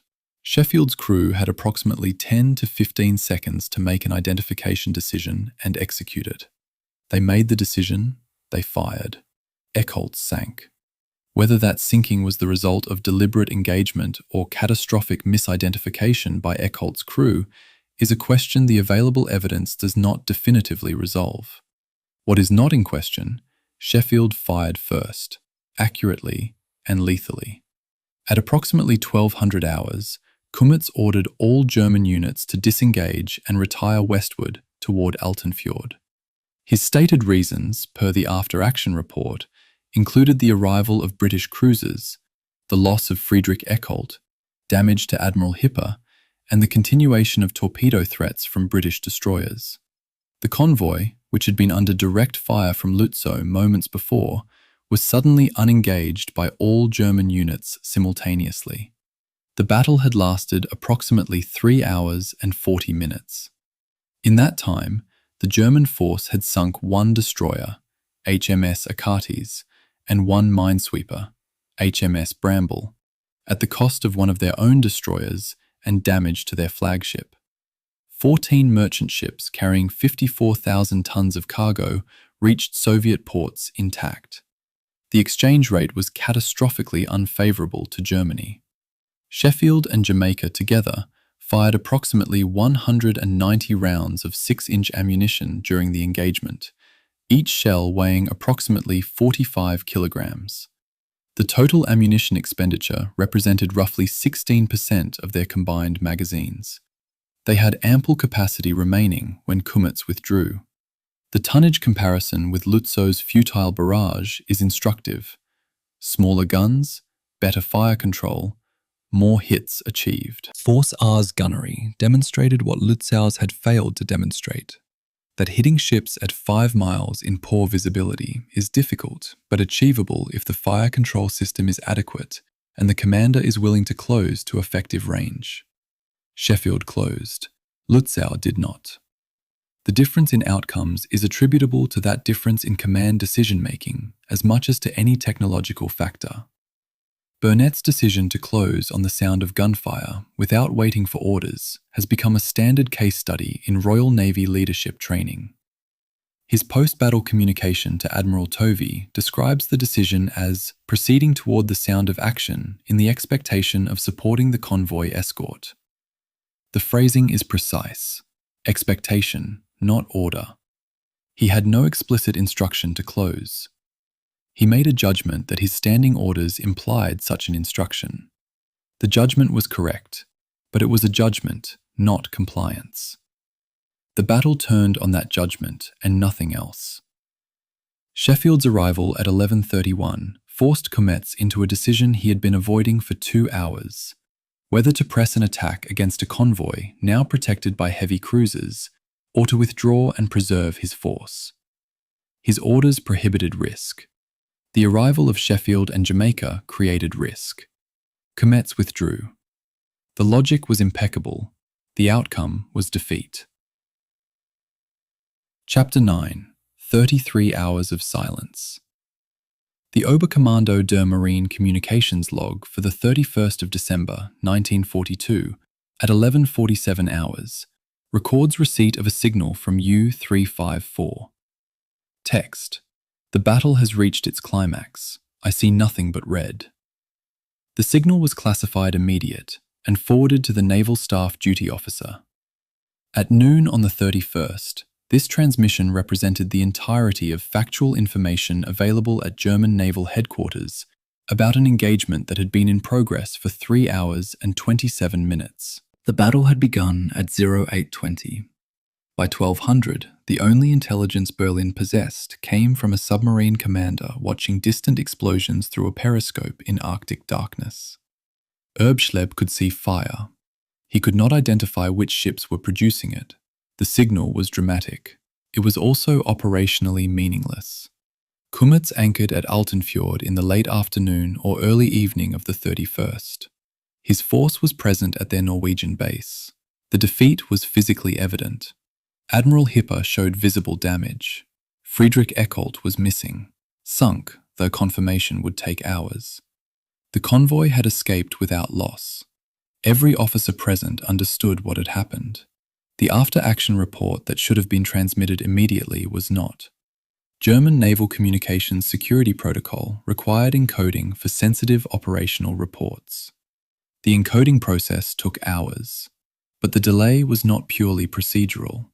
Post-battle analyses, including Roskild's official history, suggest a component of institutional reluctance. What one historian described as the natural human disinclination to personally deliver catastrophically bad news to superiors known to react poorly to failure. Kummetz knew what his report would trigger. He delayed. Hitler's New Year's Eve reception at the Wolfsschanze proceeded as planned. Krunke, per his own testimony and memoir fragments, attended with nothing substantive to report. U-354's signal was ambiguous. No follow-up transmissions had clarified the outcome. Kummetz was maintaining radio silence during his return transit, per standard doctrine. Hitler expected good news. Krunke had no news at all. The reception continued. Hitler remained in high spirits through the evening. He was expecting to announce a naval victory as a New Year's gift. The gift never materialized because the information necessary to confirm it never arrived. On the 1st of January 1943, in the morning, the BBC Overseas Monitoring Service broadcast a news report. A Royal Navy escort had successfully defended an Arctic convoy against German surface forces, including heavy ships. A German destroyer had been sunk. A German cruiser had been damaged. The convoy had reached Soviet waters safely. This information reached the Wolfsschanze before any German operational report did. The timeline is precise and humiliating. Battle ended. Approximately 1400 hours, 31st December. BBC broadcast. Morning, 1st January, roughly 18 hours later. Kummetz's formal after-action report, received at OKM. Approximately 1500 hours, 1st January, roughly 27 hours after the battle. Hitler learned his navy had been defeated from an enemy propaganda broadcast before his own naval staff could compose a German account.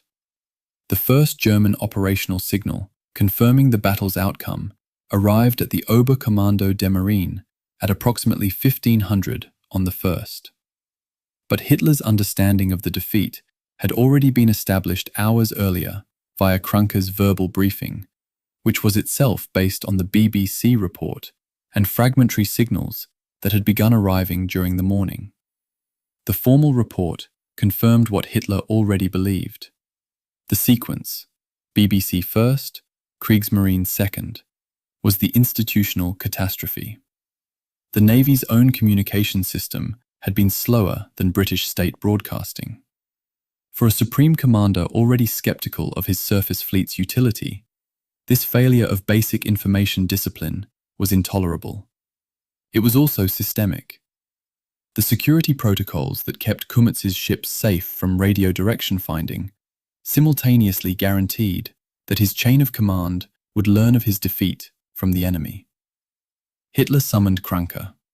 What followed is documented in sufficient detail, from Krunke's testimony, from Nuremberg records, from post-war interviews with personnel present, to reconstruct the essentials. The tirade lasted approximately 90 minutes. Hitler declared his intention to decommission the entire surface fleet, not to reassign commanders, not to investigate failure, to scrap every major combatant and redistribute their crews and guns to U-boats and coastal batteries. The proposal was operationally radical and strategically questionable. Hitler was not making a calm assessment. He was reacting to the humiliation of learning about German military failure from the BBC. The institutional damage this reaction would cause, Raeder's resignation, Dönitz's ascension, the temporary paralysis of surface fleet planning, was substantial. The catalyst was not the battle itself, but the information failure that surrounded it. The steel that Hitler proposed to reclaim by scrapping the fleet would have provided, per Raeder's later calculations, approximately 1/20th of Germany's monthly steel requirement. Raeder's formal response, submitted within 48 hours, documented this figure precisely. 300 officers freed up, 8,500 sailors reassigned, sufficient scrap for approximately 7 additional U-boats per month. First repurposed coastal gun battery operational in 12 months. The mathematics argued against scrapping. Hitler knew this. He had ordered it anyway, not because the numbers supported the decision, but because the humiliation required a response of proportional visibility. The Navy had embarrassed him. He would eliminate the Navy. The logic was emotional, not operational. But emotional logic from a supreme commander produces operational consequences regardless of its rationality. German Funkstille doctrine, the radio silence requirement during surface operations, was not Kummetz's invention. It was standing procedure, codified since 1939, designed to prevent British high-frequency direction-finding stations from triangulating ship positions. The system worked as designed. The British could not locate Hipper or Lützow during their return transit because neither ship transmitted.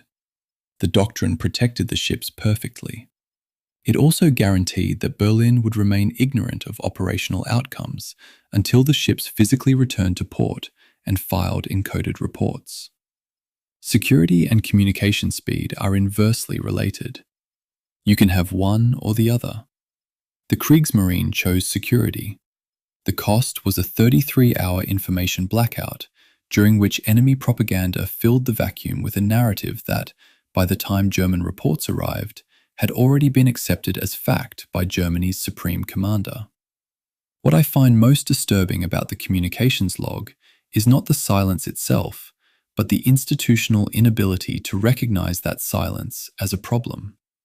The system was functioning correctly. Ships maintained radio silence. Reports were encoded properly.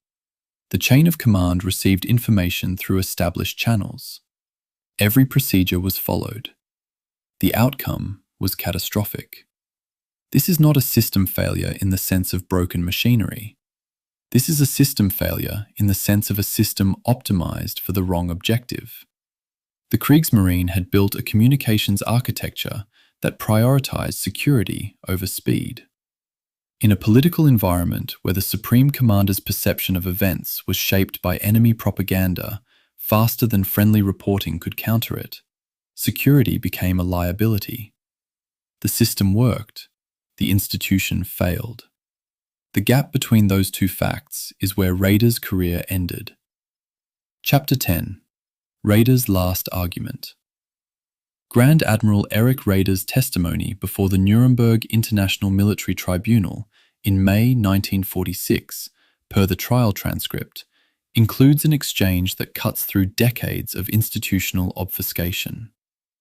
Asked whether Hitler's order prohibiting risks had compromised the Barents Sea operation, Raeder responded, "The order was, as I understood it at the time, a reflection of the Führer's general anxiety about the fleet. It was not, as I also understood at the time, an order that any capable naval commander could follow and also win a battle. I knew this. I transmitted the order." The transcript records a pause.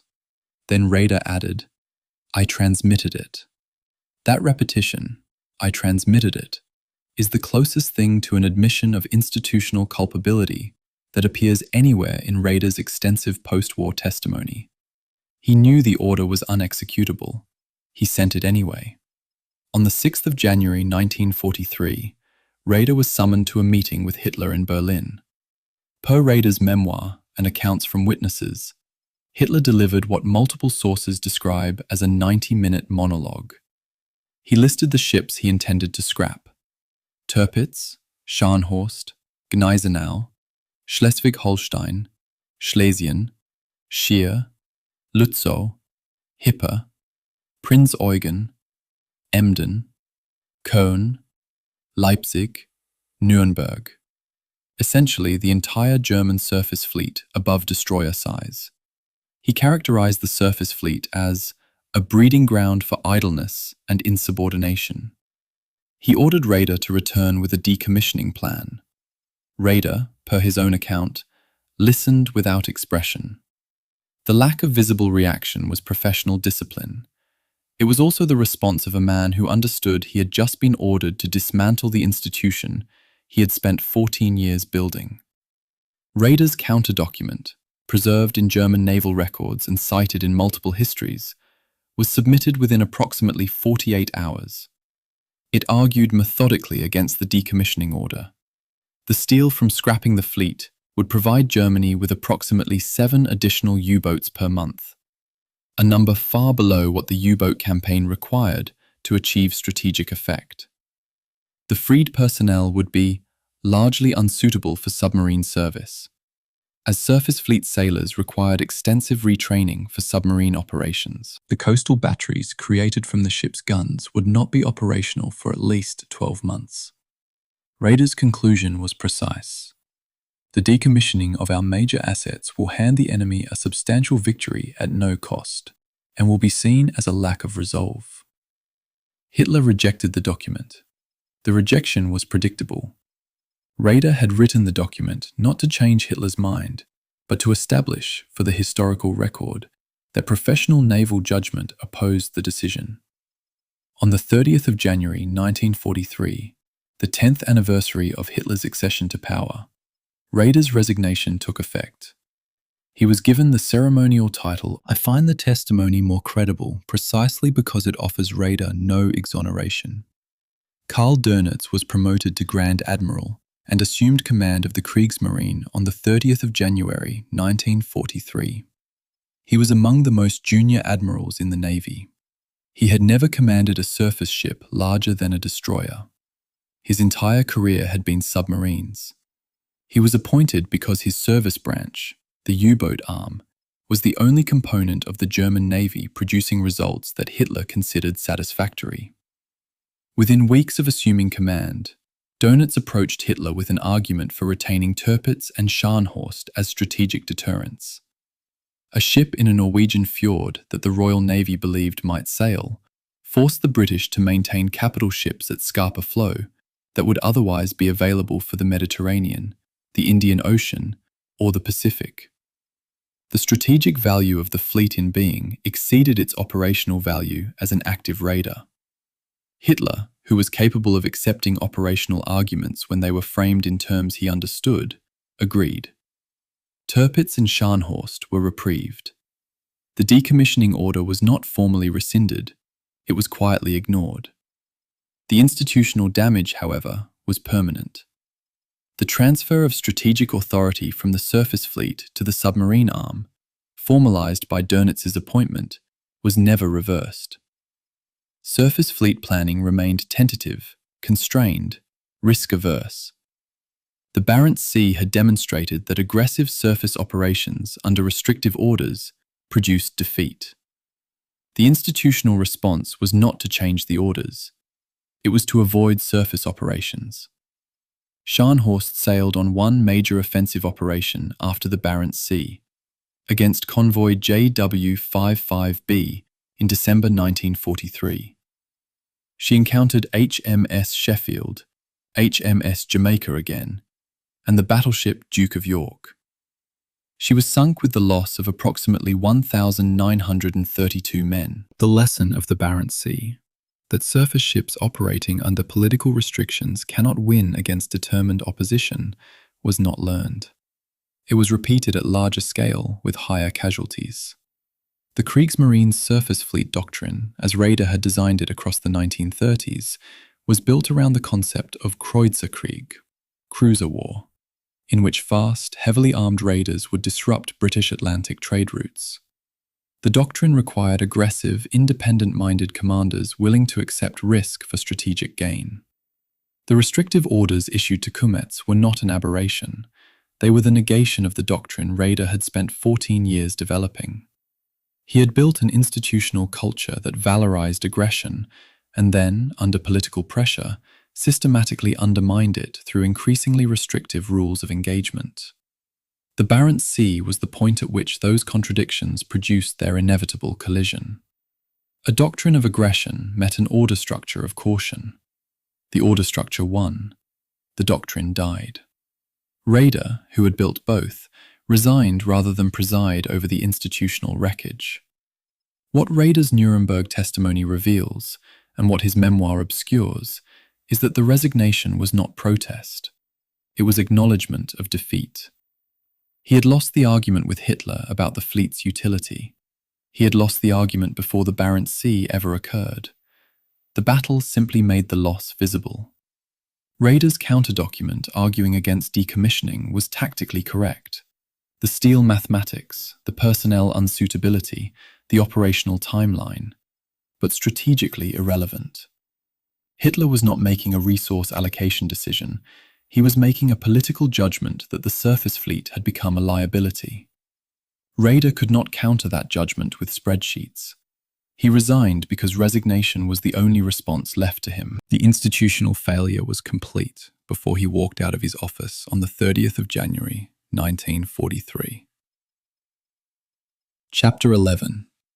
What the Signals Board Knew About North Cape. The Authorized History of British Intelligence in the Second World War, compiled by F. H. Hinsley and published in 1994, contains a passage about the Barents Sea that complicates the standard narrative. The Admiralty had obtained advance intelligence via signals intercepts that German heavy surface units at Altenfjord were being prepared for an offensive operation against the December convoys. This intelligence informed the decision to deploy Force R, Sheffield, Jamaica, and their destroyer screen as a covering force.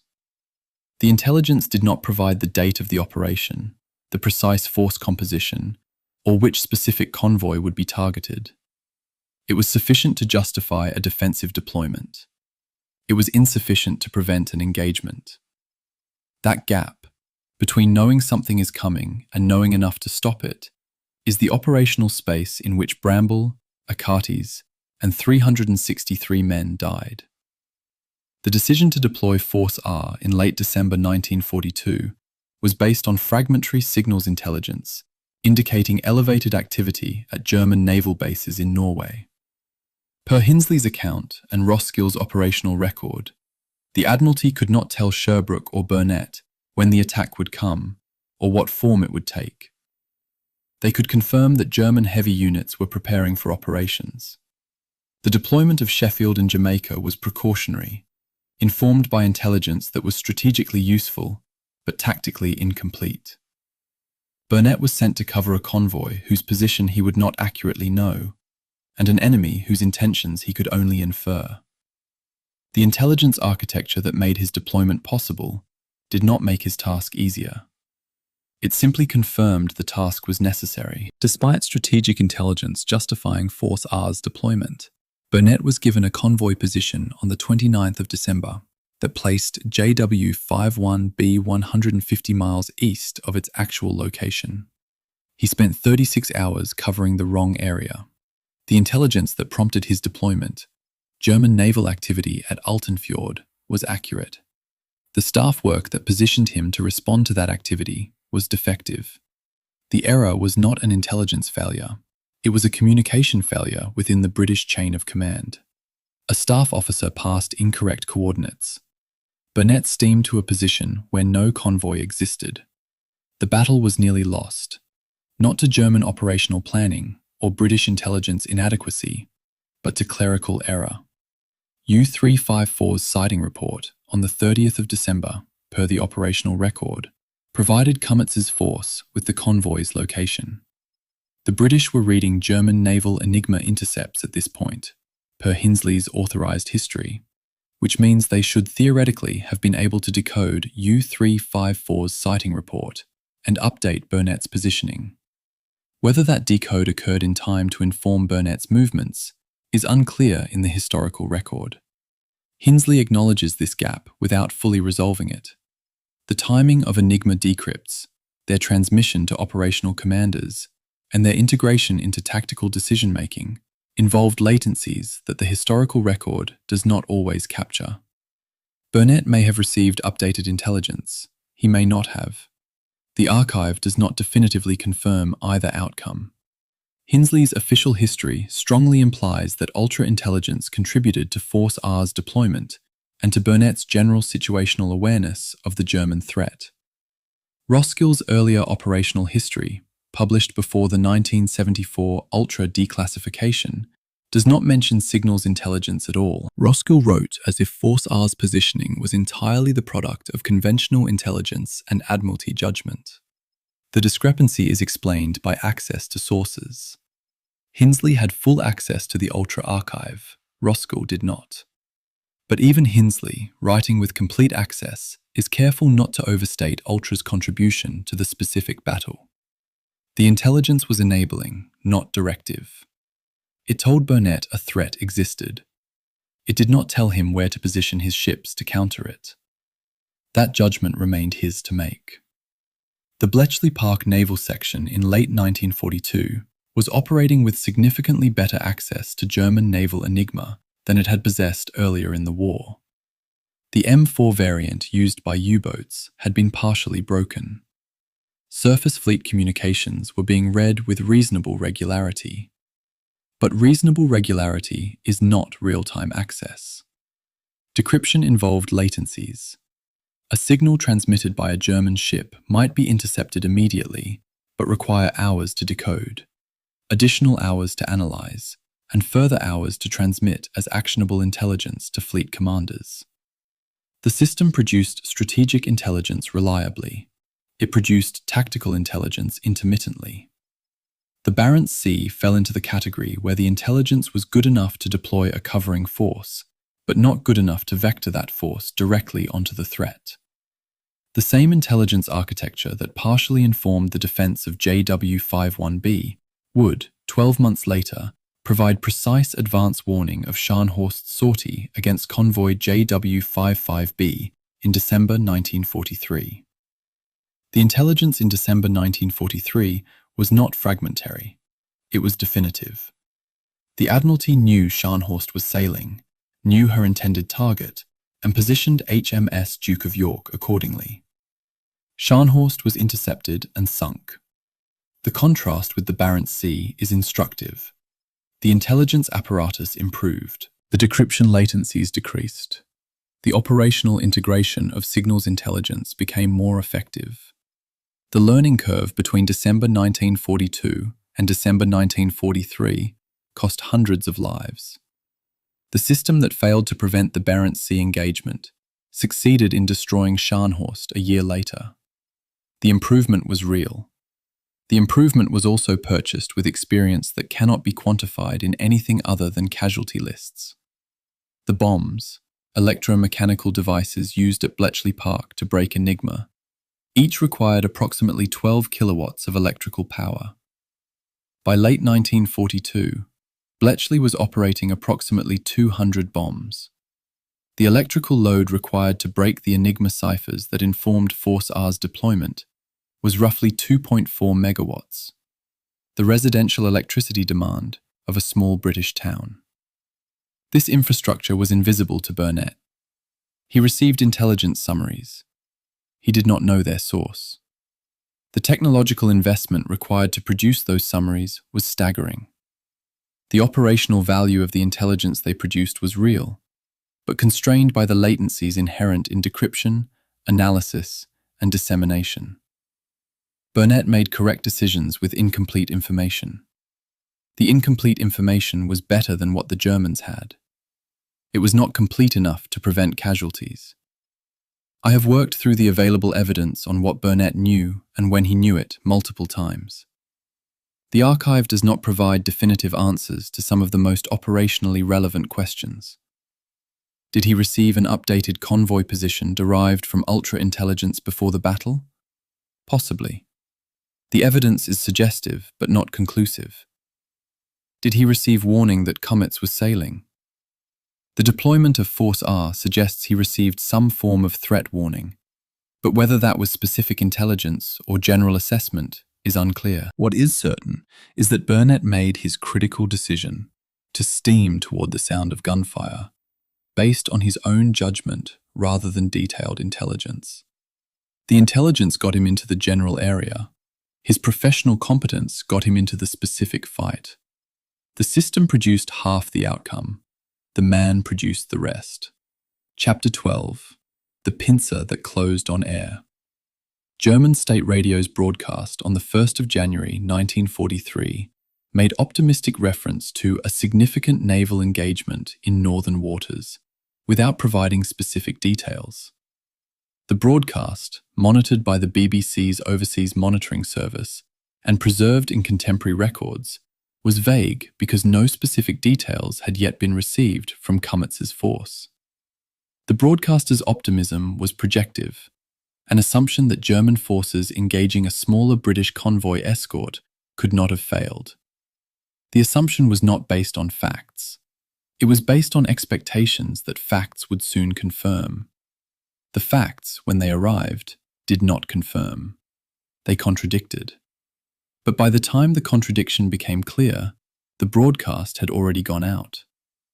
The BBC Overseas Service and Domestic Service both carried reports of the Royal Navy's successful defence on the 1st of January. The reports cited enemy surface forces, including heavy ships, being driven off, and a German destroyer being sunk. The German propaganda apparatus could not rebut this because it lacked information to contradict it. Comets' report had not arrived.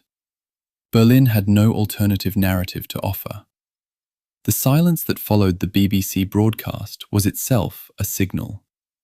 German state media made no further reference to the Arctic engagement in the days that followed. That absence was interpreted, correctly, by informed observers as confirmation of failure. When a propaganda system built on announcing victories goes silent about an operation it had initially referenced, the silence communicates more clearly than any explicit admission could. The Sicherheitsdienst mood reports for the first 2 weeks of January 1943, preserved in post-war German social history archives, document civilian reaction to the silence. The reports note that informed circles were drawing conclusions about the naval operation's outcome, and that questions about the naval engagement in the north have become prevalent in workplace conversations. The SD, the security service responsible for monitoring domestic morale, was reading the population's interpretation of events in real time. German civilians, listening to official broadcasts and noticing what was not being said, arrived at accurate conclusions faster than Hitler's own briefing chain delivered formal reports. The propaganda system's failure was not that it lied, it was that it went silent, and the silence was correctly interpreted as an admission. The period of silence coincided with the final phase of the Stalingrad encirclement. Per SD mood reports, German public attention in early January 1943 was already severely anxious. Rumors about Stalingrad were circulating despite official denials.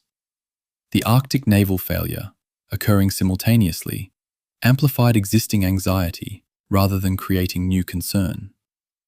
The SD reports document a civilian population that was, by early January, applying probabilistic reasoning to military news and arriving at conclusions that official sources had not yet acknowledged.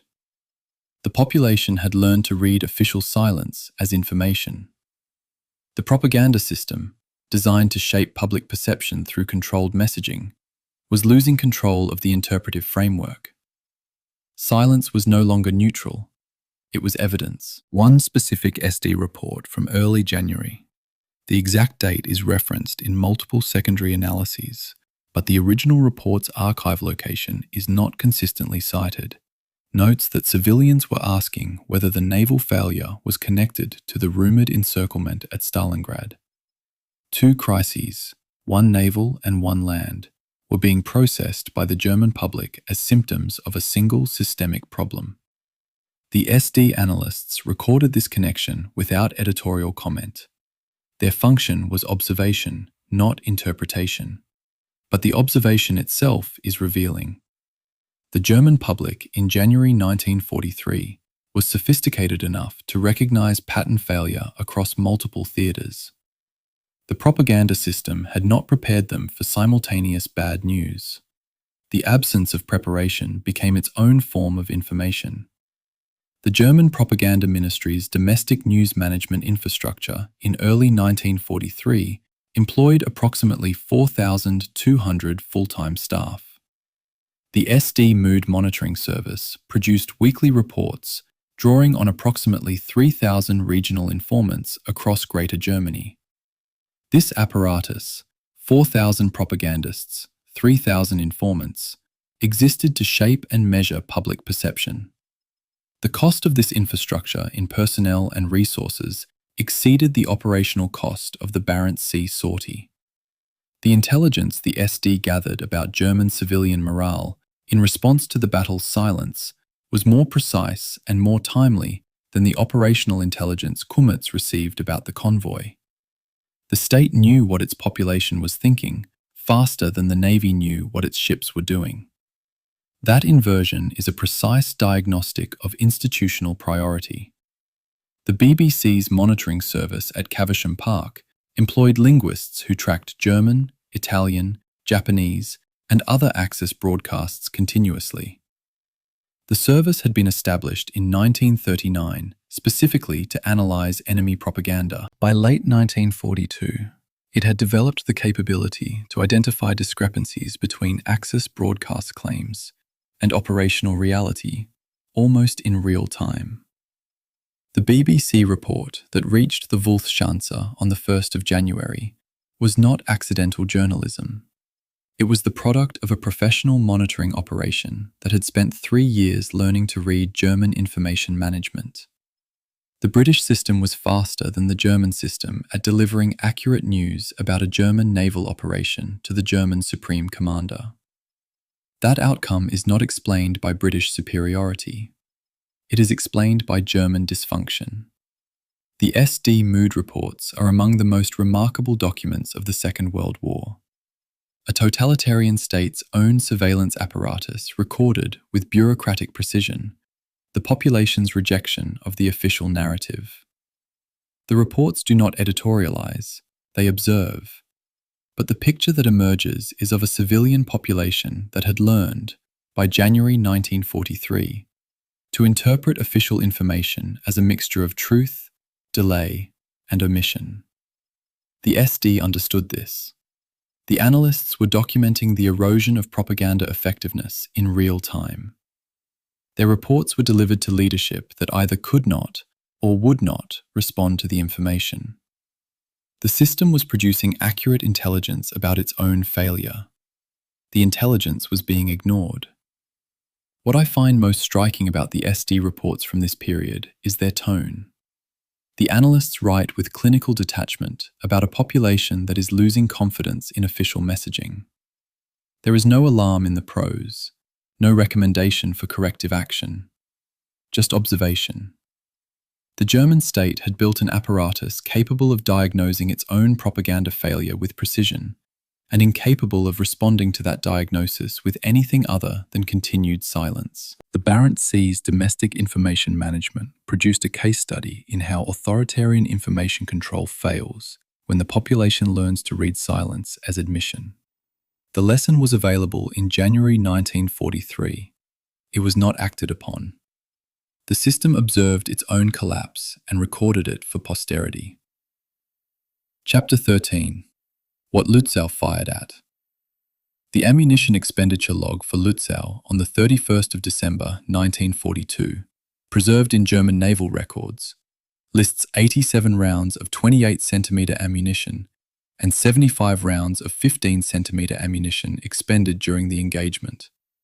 Total weight of main battery projectiles, approximately 26,100 kilograms.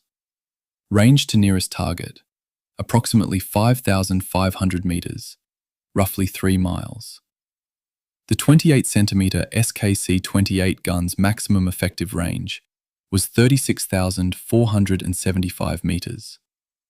Lutzow was firing at approximately 15% of her maximum range. At that distance, with functioning fire control and adequate visibility, hitting a merchant ship the size of those in Convoy JW-51B was not a probability question. It was a geometry question. The geometry was favorable. The result was 0 hits. The ballistic window for engagement at 5,500 meters is quantifiable. Shell time of flight, 12 to 14 seconds. Dispersion pattern from a well-maintained gun with accurate fire control data. Approximately plus or minus 50 meters in range, plus or minus 25 meters in deflection. A merchant ship of average convoy dimensions, 134 meters length, 17 meters beam, presented a target area of roughly 2,278 square meters. Statistical probability of a hit from a single 28-centimeter round, assuming accurate fire control and clear target acquisition, approximately 12%. Over 87 main battery rounds. Statistical expectation under ideal conditions, 10 to 11 hits. Observed result, 0. The gap between expectation and outcome is not explained by normal variance. It requires systemic explanation. Achates' smokescreen and the convoy's own smoke floats produced near-continuous obscuration for significant portions of the engagement. The convoy commodore's report confirms this, but the report also confirms that wind created gaps in the smoke through which ships were intermittently visible. Stanger's own war diary acknowledges identifying several possible targets through smoke breaks. The smoke degraded his fire control. It did not eliminate it. A fire control officer attempting to engage targets that appear, disappear, and reappear in smoke must restart his ranging sequence each time the target is reacquired. Each disappearance invalidates the current fire solution.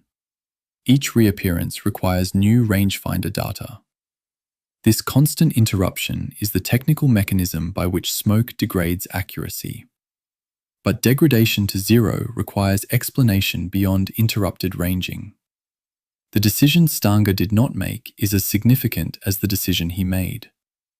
He did not close from 5,500 meters to 3,000 meters. Closing the range would have approximately doubled his hit probability per round. It would have reduced his shell flight time, tightening his dispersion pattern. It would have reduced the effect of smoke by giving his fire control team less time between target disappearance and shell arrival. Stanger's war diary cites concern about submarine threats as justification for maintaining range. Operational intelligence available to Stanger at the time included no confirmed British submarine contacts between his position and the convoy. The submarine concern was precautionary. It was rational under orders that prohibited risk. It was catastrophic under orders that required convoy destruction. Stanger interpreted his orders as prohibiting the risks necessary to succeed. That interpretation kept his ship intact. It also guaranteed operational failure. The fire control process aboard a German heavy cruiser in 1942 was not improvised. It was a trained sequence executed by specialized personnel using precision equipment. Rangefinder reading, target course and speed estimation, ballistic calculation for wind, ship motion, and target motion, fire control table solution, director firing. In ideal conditions, clear visibility, steady target, functioning equipment, this process produced accurate fire within 2 to 3 salvos. In degraded conditions, smoke, intermittent visibility, maneuvering targets, the process degraded proportionally. But degradation to a 0-hit outcome over 162 rounds suggests something beyond environmental interference. It suggests fire solutions calculated at inadequate range against intermittently visible targets, without willingness to close and verify. I have attempted to reconcile the ballistic data with the tactical record multiple times. The mathematics are not kind to Stange. A gun system capable of accurate fire to 36,000 meters, engaging targets at 5,500 meters, should achieve hits on a statistical basis, even in degraded conditions. The smoke was real. The visibility was poor. But merchant ships at 3 miles in intermittent visibility still represent targets that competent gunnery should engage successfully.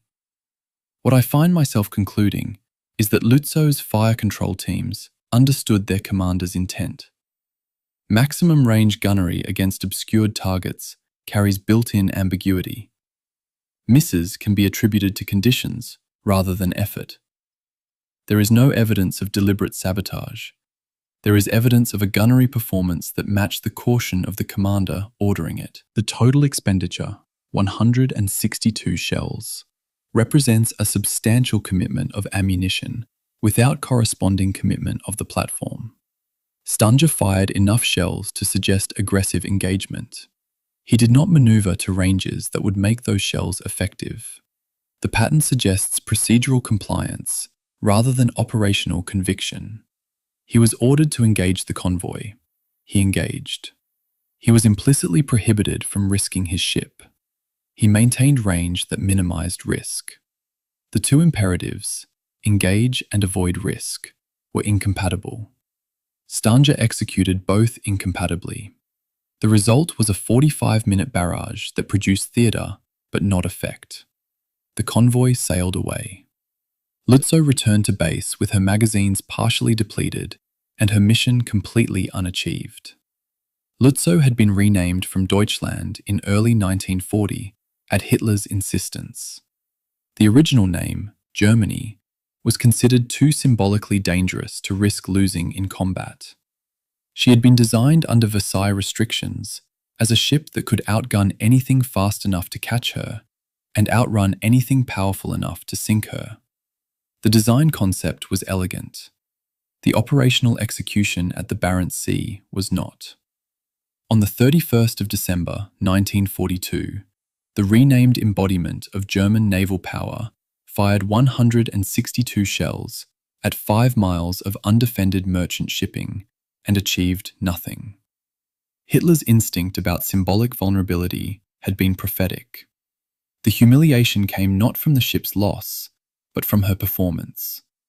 Deutschland would have been a more honest name for what occurred. At least it would have been harder to pretend the failure belonged to the weather.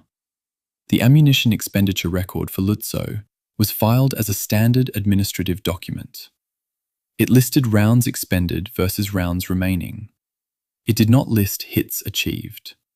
German ammunition reporting procedures did not require a hits-to-rounds ratio. No one in the naval administrative system formally requested one.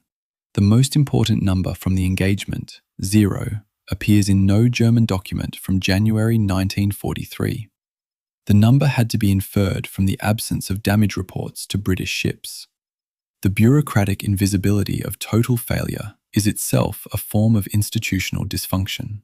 A system that cannot formally acknowledge 0 hits in 162 rounds cannot diagnose why those hits did not occur. Stange's war diary contains his explanation: smoke and visibility. The British operational analysis contains a different explanation: refusal to close to effective range. Both are partially true. Neither is sufficient. Chapter 14. HMS Bramble, the ship that no one saw die. The convoy escort signal log for the 31st of December 1942 contains an entry timestamped at approximately 1000 hours. HMS Bramble transmitted: enemy in sight, am engaging. After that signal, the log records only absence. Not HMS Bramble reported sunk. Not HMS Bramble last contact at. Simply no further entries. Bramble had been detached from the main convoy on the 29th of December to search for stragglers lost in the Force 9 Gale. She was approximately 50 miles north of the convoy when she encountered Admiral Hipper. She was alone.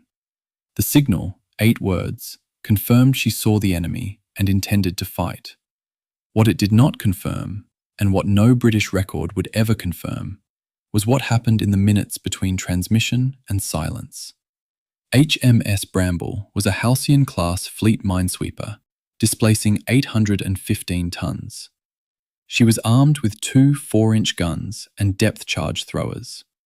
Her primary operational weapon was the LL Sweep, an electromagnetic minesweeping device designed to detonate magnetic mines at safe distance. Her conventional armament was defensive, intended to protect her from submarines and aircraft, while she performed her primary function of clearing mines.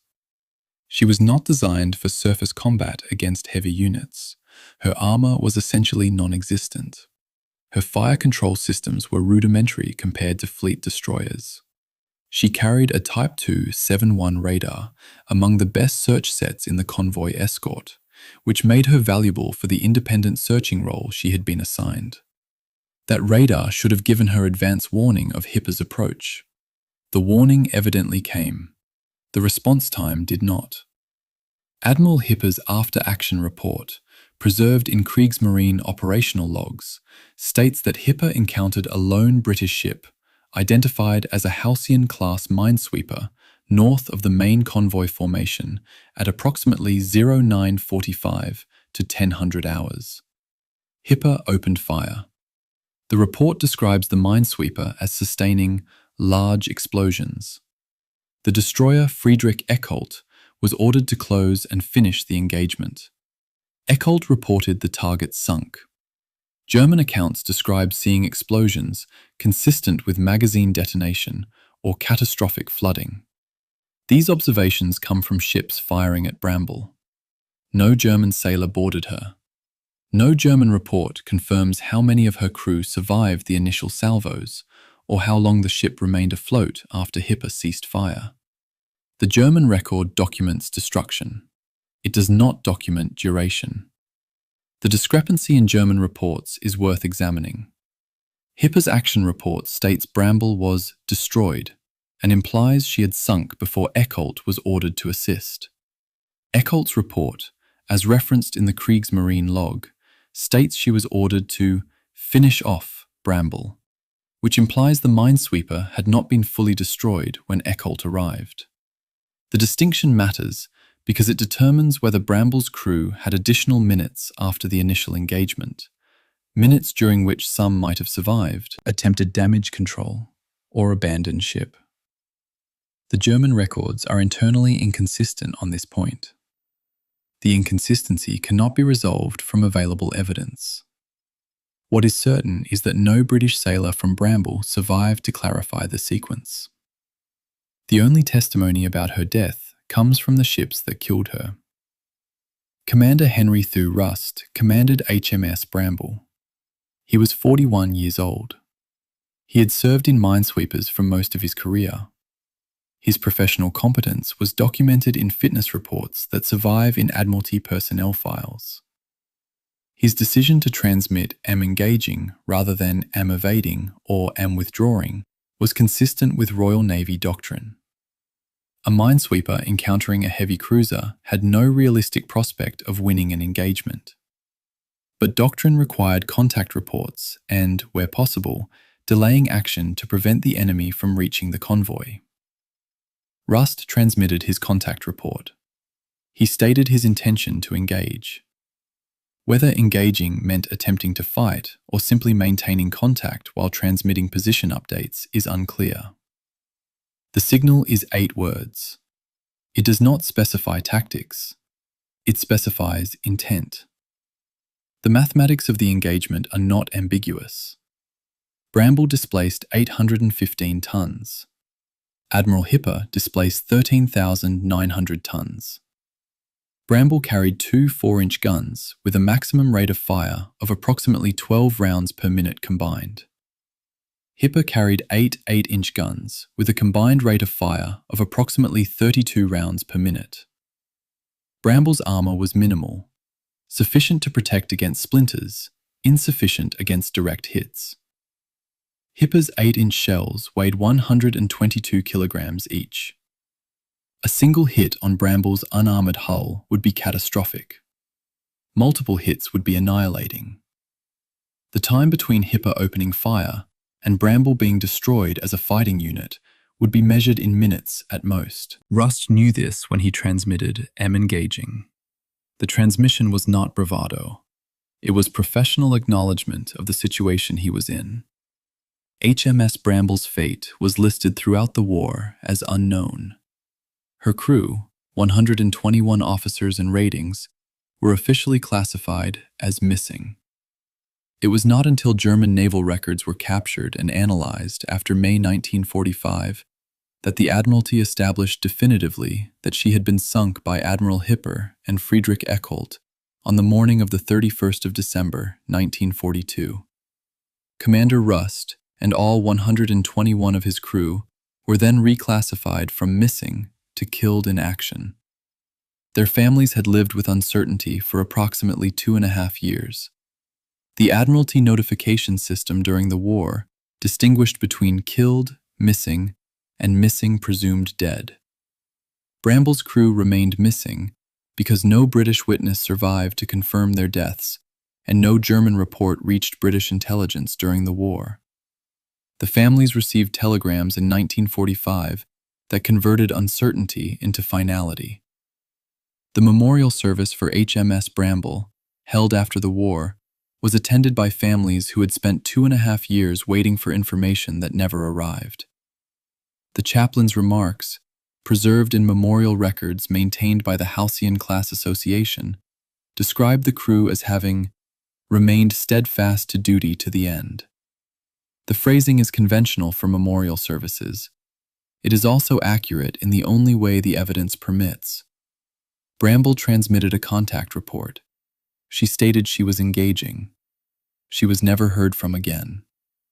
Steadfast to duty is what the documentary record shows. It is not sufficient as a description of what those final minutes contained, but it is the only description the archive supports. The rest, what Russ said to his crew, what decisions he made, what his men experienced as Hipper's shells found them, is permanently unknowable. What I cannot escape, reading the signal log entry and the German after-action reports side by side, is the asymmetry of the archive. The German accounts describe Bramble's destruction from the outside. Explosions observed, target confirmed sunk, mission completed. The British record contains 8 words transmitted, and then silence. 121 men died in the gap between those two archival positions. Their deaths are confirmed by the absence of their survival. That is not how anyone should be remembered, but it is how the archive requires them to be remembered. There is no British account of Bramble's end, because no British sailor lived to provide one. The alternative, inventing an account, dramatizing what the last minutes might have been like, would be a violation of the only thing the archive definitively establishes, that we do not know. HMS Bramble's wreck, if it remains structurally intact, lies somewhere in the Barents Sea, north of 73 degrees latitude. The exact coordinates are not recorded in British naval documents because no British ship witnessed her sinking. German records provide approximate positions, but not precise coordinates. The wreck has never been surveyed. It is legally protected as a war grave under the Protection of Military Remains Act 1986, which designates British military wrecks as protected sites, regardless of their location in international waters. The Act prevents disturbance. It does not require that the wreck be located, surveyed, or marked. Commander Rust and 121 men are on the seabed somewhere in the Barents Sea. The law says they must not be disturbed. The law does not say they must be found. The distinction is precise and unsatisfying and final. Chapter 15. The ships that Dönitz saved from Hitler. Admiral Karl Dönitz's operational diary for approximately February 1943, as reproduced in post-war analyses, contains his argument for preserving the surface fleet. The passage reads, The retention of Tirpitz and Scharnhorst in Norwegian waters compels the British to maintain a significant covering force that cannot be released for operations elsewhere. This strategic effect persists whether or not the ships ever sail. I intend to inform the Führer of this calculation. Dönitz was not arguing that Tirpitz and Scharnhorst were effective raiders. He was arguing they were effective by remaining stationary. A ship in a fjord that might sail forces the enemy to maintain capital ships to counter it. The threat of action produces strategic effect without the risk of action. Dönitz understood what Raeder had struggled to articulate. The fleet's value as deterrent exceeded its value as weapon. Within his first weeks as Commander-in-Chief of the Kriegsmarine, Dönitz approached Hitler with a specific request: exemption from the decommissioning order for Tirpitz and Scharnhorst. He did not ask Hitler to rescind the broader order. He requested two specific exceptions, justified on operational grounds. The battleship and the battlecruiser, positioned in Norwegian fjords, tied down British home fleet capital ships at Scapa Flow. Those British ships could not be released to the Mediterranean, the Indian Ocean, or the Pacific, while German heavy units remained operational in Norway. The calculation was arithmetically precise. Two German ships immobilized approximately 6 to 8 British capital ships and their escorts. The exchange rate favored Germany. Hitler, presented with operational logic framed in terms he could understand, agreed. Tirpitz and Scharnhorst were reprieved. The fleet in being concept was not Dönitz's invention. It originated in late 19th century naval theory and had been applied by various navies as justification for preserving forces that could not risk decisive battle. The concept held that a fleet too weak to guarantee victory in engagement could nonetheless achieve strategic value by remaining intact and threatening. The enemy must deploy forces to counter the threat. Those countering forces cannot be used elsewhere. The fleet in being produces strategic effect through its existence rather than its actions. Tirpitz embodied this concept perfectly. She sortied rarely. She threatened constantly. The Royal Navy maintained heavy units at Scapa Flow throughout 1942 and 1943, primarily to counter the possibility that Tirpitz might sail. The possibility was sufficient. Scharnhorst's final operation demonstrated the limits of Dönitz's strategy. On the 25th of December 1943, Scharnhorst sailed to intercept convoy JW55B. The sortie was driven partly by operational logic. The convoy represented a target, and partly by political pressure for the Navy to demonstrate offensive utility. Dönitz could not indefinitely preserve ships as deterrents while the Army and Air Force were suffering catastrophic losses on the Eastern Front. The political requirement to act eventually overrode the operational logic of inaction. Scharnhorst encountered HMS Sheffield, HMS Jamaica, the same cruisers that had engaged Admiral Hipper a year earlier, and the battleship HMS Duke of York. The engagement occurred in conditions similar to the Barents Sea: Arctic darkness, poor visibility, radar-enabled British gunnery. Scharnhorst was sunk on the 26th of December, with the loss of approximately 1,932 men. 1943's Christmas became 1943's funeral. The contrast between the Barents Sea and the North Cape is instructive. Both engagements involved German heavy units attacking Arctic convoys. Both occurred in winter darkness. Both involved radar-equipped British forces. The Barents Sea ended with German withdrawal and political catastrophe. The North Cape ended with German annihilation and operational catastrophe. The difference was not technology or tactics. It was that Comets was prohibited from risking his ships and withdrew, while Scharnhorst was required to demonstrate offensive utility and could not withdraw in time. Comets's caution preserved his force and destroyed his career. Scharnhorst's aggression destroyed the ship and vindicated Comets's caution retrospectively. Neither outcome was satisfactory. Both were products of the same institutional dysfunction. A surface fleet doctrine designed for aggressive, independent operations, subordinated to political authority that alternately prohibited risk and demanded demonstration. Tirpitz never sortied after September 1943. She was disabled by British midget submarines during Operation Source, which placed charges under her keel while she was anchored in Kofjord. The explosions bent her main shaft, flooded compartments, and rendered her non-operational. Norwegian fjord repair facilities were insufficient to return her to fighting condition. She remained in Norway as a static defensive battery, her guns operational, her propulsion destroyed. The ship Donitz had saved as a strategic deterrent became an immobile fortress. The Royal Air Force eventually sank her with tallboy bombs during Operation Catechism in November 1944. She capsized in Tromsø Fjord. Approximately 1,000 men died in the capsizing. The deterrent value of Tirpitz ended not when she was sunk, but when she lost mobility in September 1943. The 15 months between disablement and destruction were strategically irrelevant. She remained afloat, but ceased to matter. The steel that Hitler had proposed to reclaim by scrapping the fleet would have provided, per Raeder's calculations submitted in January 1943, material for approximately 7 additional U-boats per month. Over the course of 1943, that would have represented 84 additional submarines. The Allied anti-submarine campaign that effectively defeated the U-boat threat by May 1943, Black May as German submariners called it, was already succeeding against the existing U-boat fleet. The additional 84 boats, had they been built, would have entered service into a campaign environment where Allied anti-submarine technology and tactics had achieved dominance. The boats would have been sunk at the same rate as existing boats.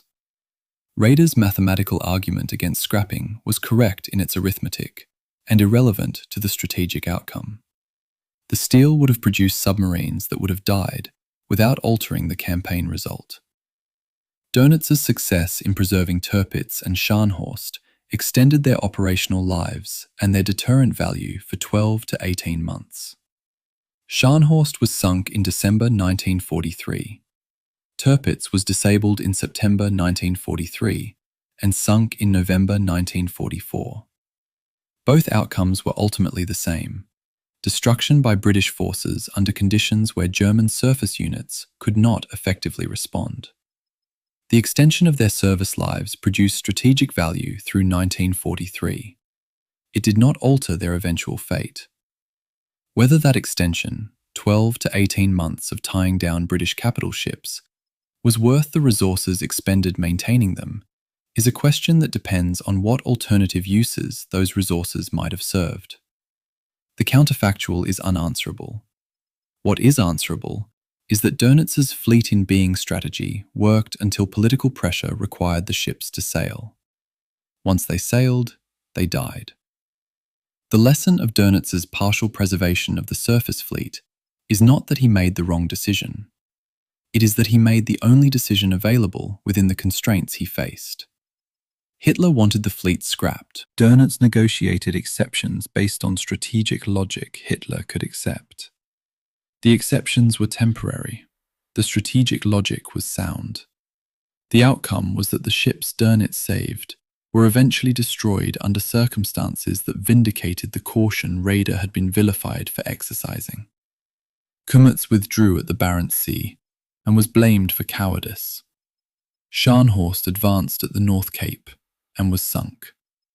The German surface fleet died either way. The only variable was whether it died through inaction or through action. Dönitz chose action. The ships died. The institutional lesson, that a surface fleet cannot succeed when subordinated to political authority that alternately prohibits risk and demands results, was demonstrated twice. It was not learned. Chapter 16. What the ledger actually said. The Kola Inlet Receiving Manifest for January 1943, reconstructed from Soviet and British supply records, documents the delivery of Convoy JW-51B's cargo. 202 tanks, T-34 and Valentine models. 87 crated fighter aircraft. 33 crated bombers, 11,500 tons of fuel oil, 12,650 tons of aviation spirit, 2,046 vehicles of various types, 54,321 tons of general supplies, total delivered without loss. The manifest was signed by a Soviet supply officer whose name does not appear in Western records. The quartermaster recorded the receipt. There is no notation in the Soviet receiving record of what the delivery cost. There is no mention of HMS Bramble. There is no mention of HMS Achates.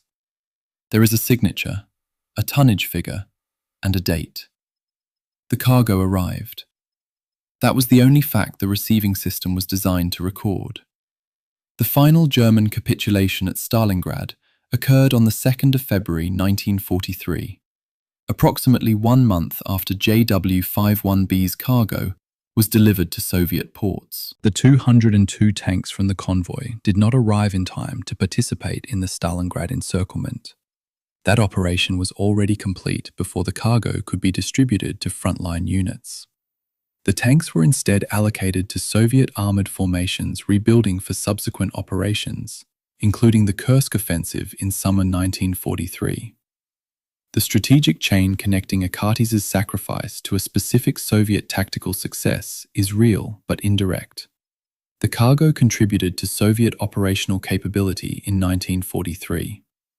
Quantifying that contribution with precision is impossible. The tanks were used. Some were destroyed. Some survived. None of them carried documentation tracing their origin to a specific convoy or a specific battle. The Arctic convoys collectively delivered approximately 4 million tons of war supplies to the Soviet Union between 1941 and 1945. JW-51B's cargo represented approximately 0.02% of that total. Its significance lies not in its proportion of total deliveries, but in the precedent its successful defense established.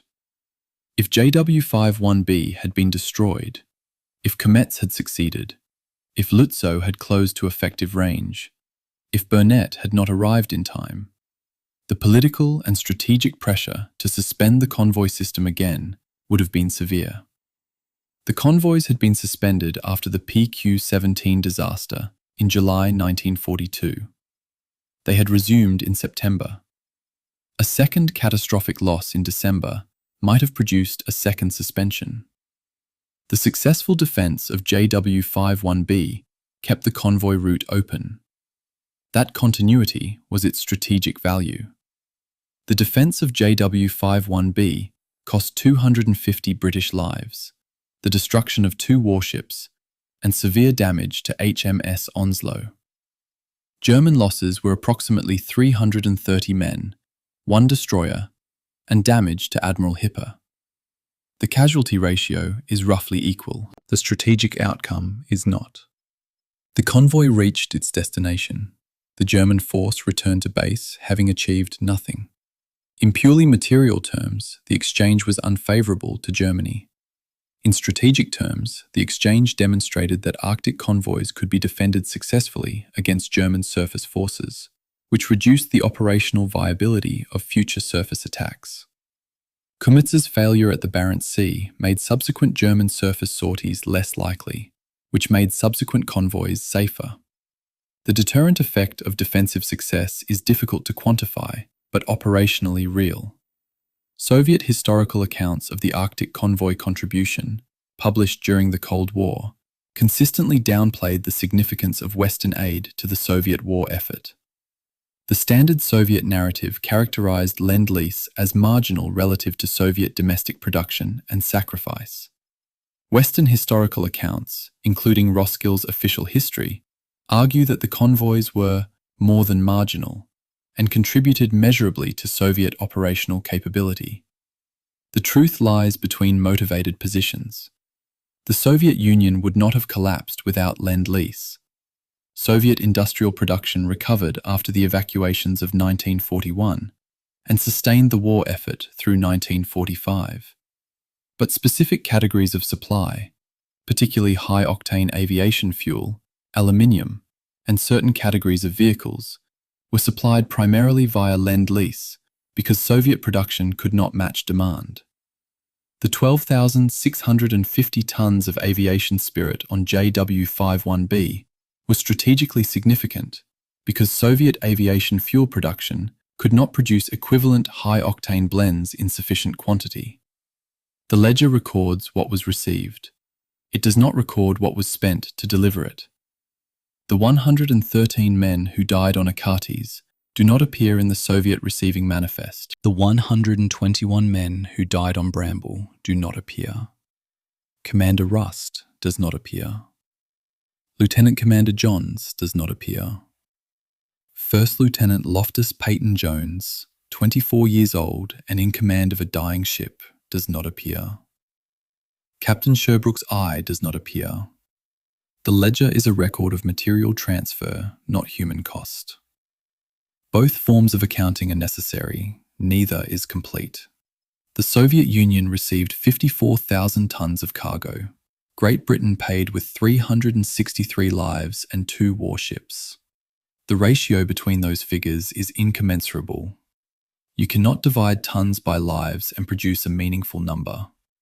I find myself resistant to the word worth when applied to the question of whether the battle's outcome justified its cost. The word implies calculable equivalence between things that are not commensurable. What can be stated factually is this: the cargo was delivered, the convoy route remained open, and the strategic decision to suspend the convoys again, which would have been the consequence of a German success, was not forced. Whether that outcome was worth 113 men on Achates and 121 on Bramble is a question that belongs to their families, not to historians. The historian's function is to document what was exchanged. The family's burden is to determine whether the exchange was just. I can provide the numbers. I cannot provide the judgment. The Soviet Union formally acknowledged the contribution of the Arctic convoys to the Soviet war effort in 1985, 40 years after the war ended. Mikhail Gorbachev announced that Soviet veterans of Arctic convoy escort missions would receive the Ushakov Medal. It was the first formal Soviet recognition of the convoy's significance. British and Allied sailors who survived, those still alive in 1985, were in their 60s and 70s when this acknowledgement came. Many had died. The recognition came to survivors and to families of the dead. The delay was political. The contribution had been militarily significant in 1943. It became politically acknowledgeable in 1985.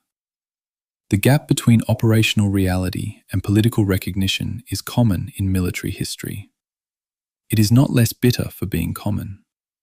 The total tonnage delivered by Arctic convoys, 4 million tons, included, per Soviet military records, 5,218 tanks, 7,411 aircraft, 4,932 anti-tank guns, 473,000 vehicles, and 4 million tons of food, fuel, and raw materials. JW-51B's 202 tanks represent approximately 4% of total tank deliveries. Its aviation fuel represents approximately 0.3% of total fuel deliveries. These percentages, taken individually, are not large. The cumulative effect of 78 Arctic convoys over 4 years is not reducible to any single percentage. The convoys mattered because they continued. JW-51B mattered because it was one continuation in a series that did not break. The strategic value was persistence, not tonnage. The cost was measured in lives. The accounting remains open. Chapter 17. Coordinates. 73 degrees 15 minutes north. The coordinates 73 degrees 15 minutes north, 29 degrees 0 minutes east, are preserved in the official British Admiralty record as the approximate location of the Battle of the Barents Sea. At those coordinates, in approximately 200 metres of water, lie the wreck of HMS Achates, portions of HMS Bramble, portions of the German destroyer Friedrich Eckholt, and the shells that Lutzow fired at a convoy she could not bring herself to close with. The battle did not end when the ships turned for home on the 31st of December, 1942. Some of it is still there. The water temperature at depth is approximately minus 1.9 degrees Celsius year-round, essentially at the freezing point of salt water. At this temperature, material preservation in shipwrecks is significantly better than in warmer waters. The steel remains. The men remain.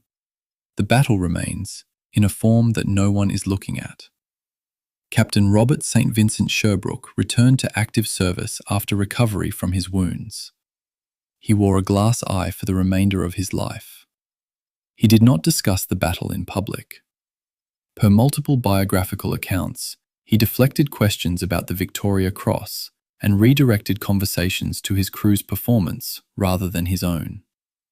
He was promoted through the ranks, eventually retired as a Rear Admiral, and died in 1972. His Victoria Cross citation states he was awarded the medal in honour of the whole crew of Onslow, an unusual formulation.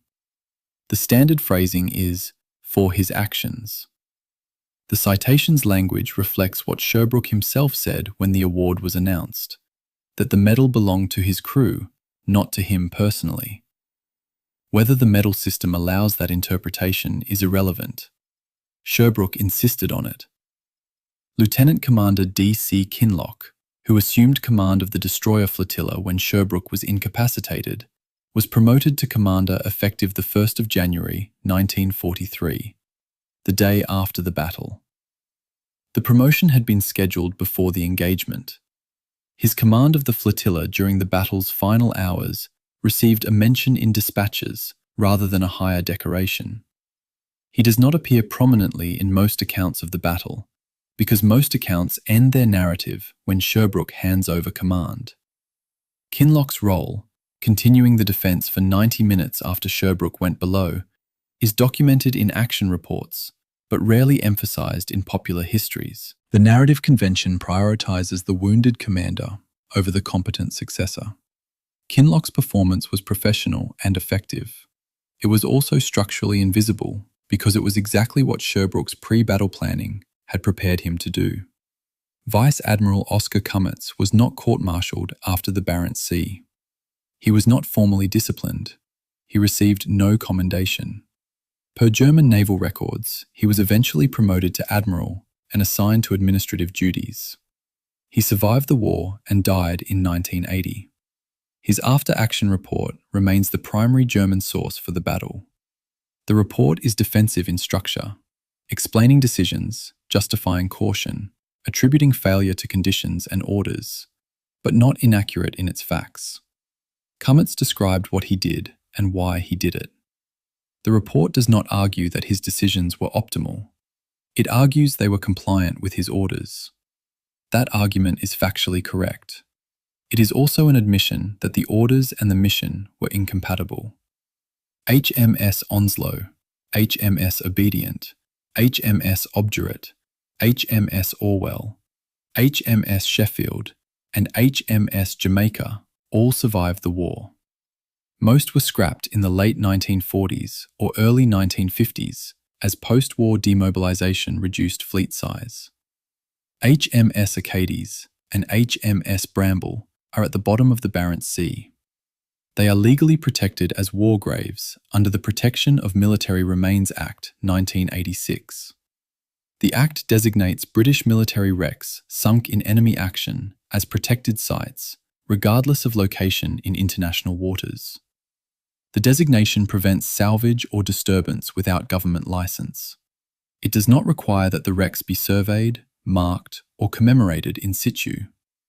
The protection exists. The physical acknowledgement does not. The wrecks are there. No one has formally confirmed where there is. The cargo from JW-51B, the 202 tanks, the 87 fighter aircraft, the 12,650 tons of aviation spirit, reached the Soviet Union and entered the logistics system. Some tanks were destroyed at Kursk. Some aircraft were shot down over the Eastern Front, Some fuel was burned in ground attack sorties against German positions in Ukraine. None of it bears notation of origin. The supplies were consumed in operations that would have occurred at different scale or tempo without them. The contribution was real.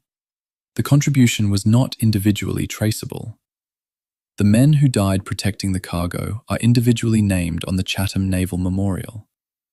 The cargo they protected is remembered by tonnage. The asymmetry is not a moral judgment. It is an archival fact. We remember people by name. We remember material by weight. Both are forms of accounting. Neither captures what was actually exchanged. Alan Ross, the poet who served aboard HMS Onslow and witnessed the battle, wrote a poem titled JW51B, A Convoy, published in 1967.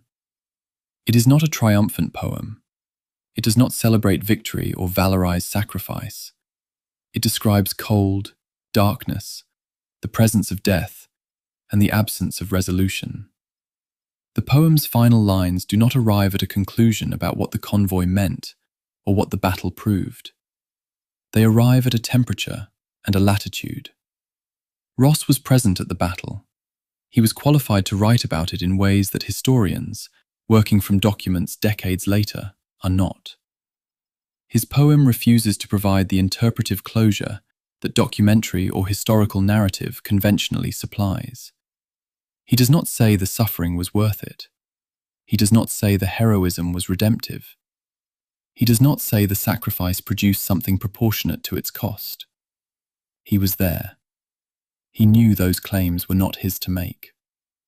The Barents Sea in 2026 is among the most strategically monitored bodies of water in the world. Norwegian and NATO maritime patrol aircraft fly regular surveillance missions over the area. The Russian Northern Fleet operates from bases at Murmansk and Severomorsk, the same bases the Arctic convoys were supplying in 1942 and 1943. Norwegian coastal defence infrastructure in Finnmark has been substantially upgraded since 2022 as part of NATO's Arctic security posture. The seabed at 73 degrees 15 minutes north has been crossed by thousands of vessels, fishing trawlers, merchant ships, naval vessels, submarines, since the 31st of December 1942. None of them stop. The wrecks are protected by law. They are not marked. There is no surface indication that a battle occurred there. The coordinates exist in Admiralty records. The ships exist on the seabed. The connection between those two facts is maintained by archival documentation, not by physical markers. The photograph that does not exist of the Battle of the Barents Sea is the absence I keep returning to. Every major naval engagement of the Second World War has some photographic record. Ships in port, crew portraits, damage assessments, occasionally action photography. The Barents Sea has none for the engagement itself. It was fought in darkness, in smoke, at temperatures that would disable camera mechanisms within minutes. The only images are post-war paintings and schematic maps. The battle exists in documents, in the memories of survivors who are now dead, and on a seabed that no one has surveyed. The absence of visual record is not an accident of preservation. It is a direct consequence of the conditions under which the battle was fought. The Arctic winter in December at 73 degrees north is not photographable in 1942 technology. The battle happened in conditions that prevented its documentation. What remains is text, testimony, and steel underwater. The battle that ended the German surface fleet as a strategic factor occurred in waters whose strategic significance has returned in 2026, as if the 84 years between were a pause rather than a resolution. The Norwegian government references Second World War Arctic convoy operations in its current defence policy communications. The Barents Sea is contested space again, not by surface fleets, but by submarines, aircraft, and the infrastructure of strategic early warning. The coordinates 73 degrees 15 minutes north marked a battle in 1942, They mark a frontier in 2026. The geography has not changed. The technology has changed entirely. The strategic logic, control of the Barents Sea means control of approaches to Russia's Arctic naval infrastructure, has not changed at all. The battle is over. The position it was fought over remains operationally significant. History does not repeat. Geography does not move. The water is still there. So are the wrecks.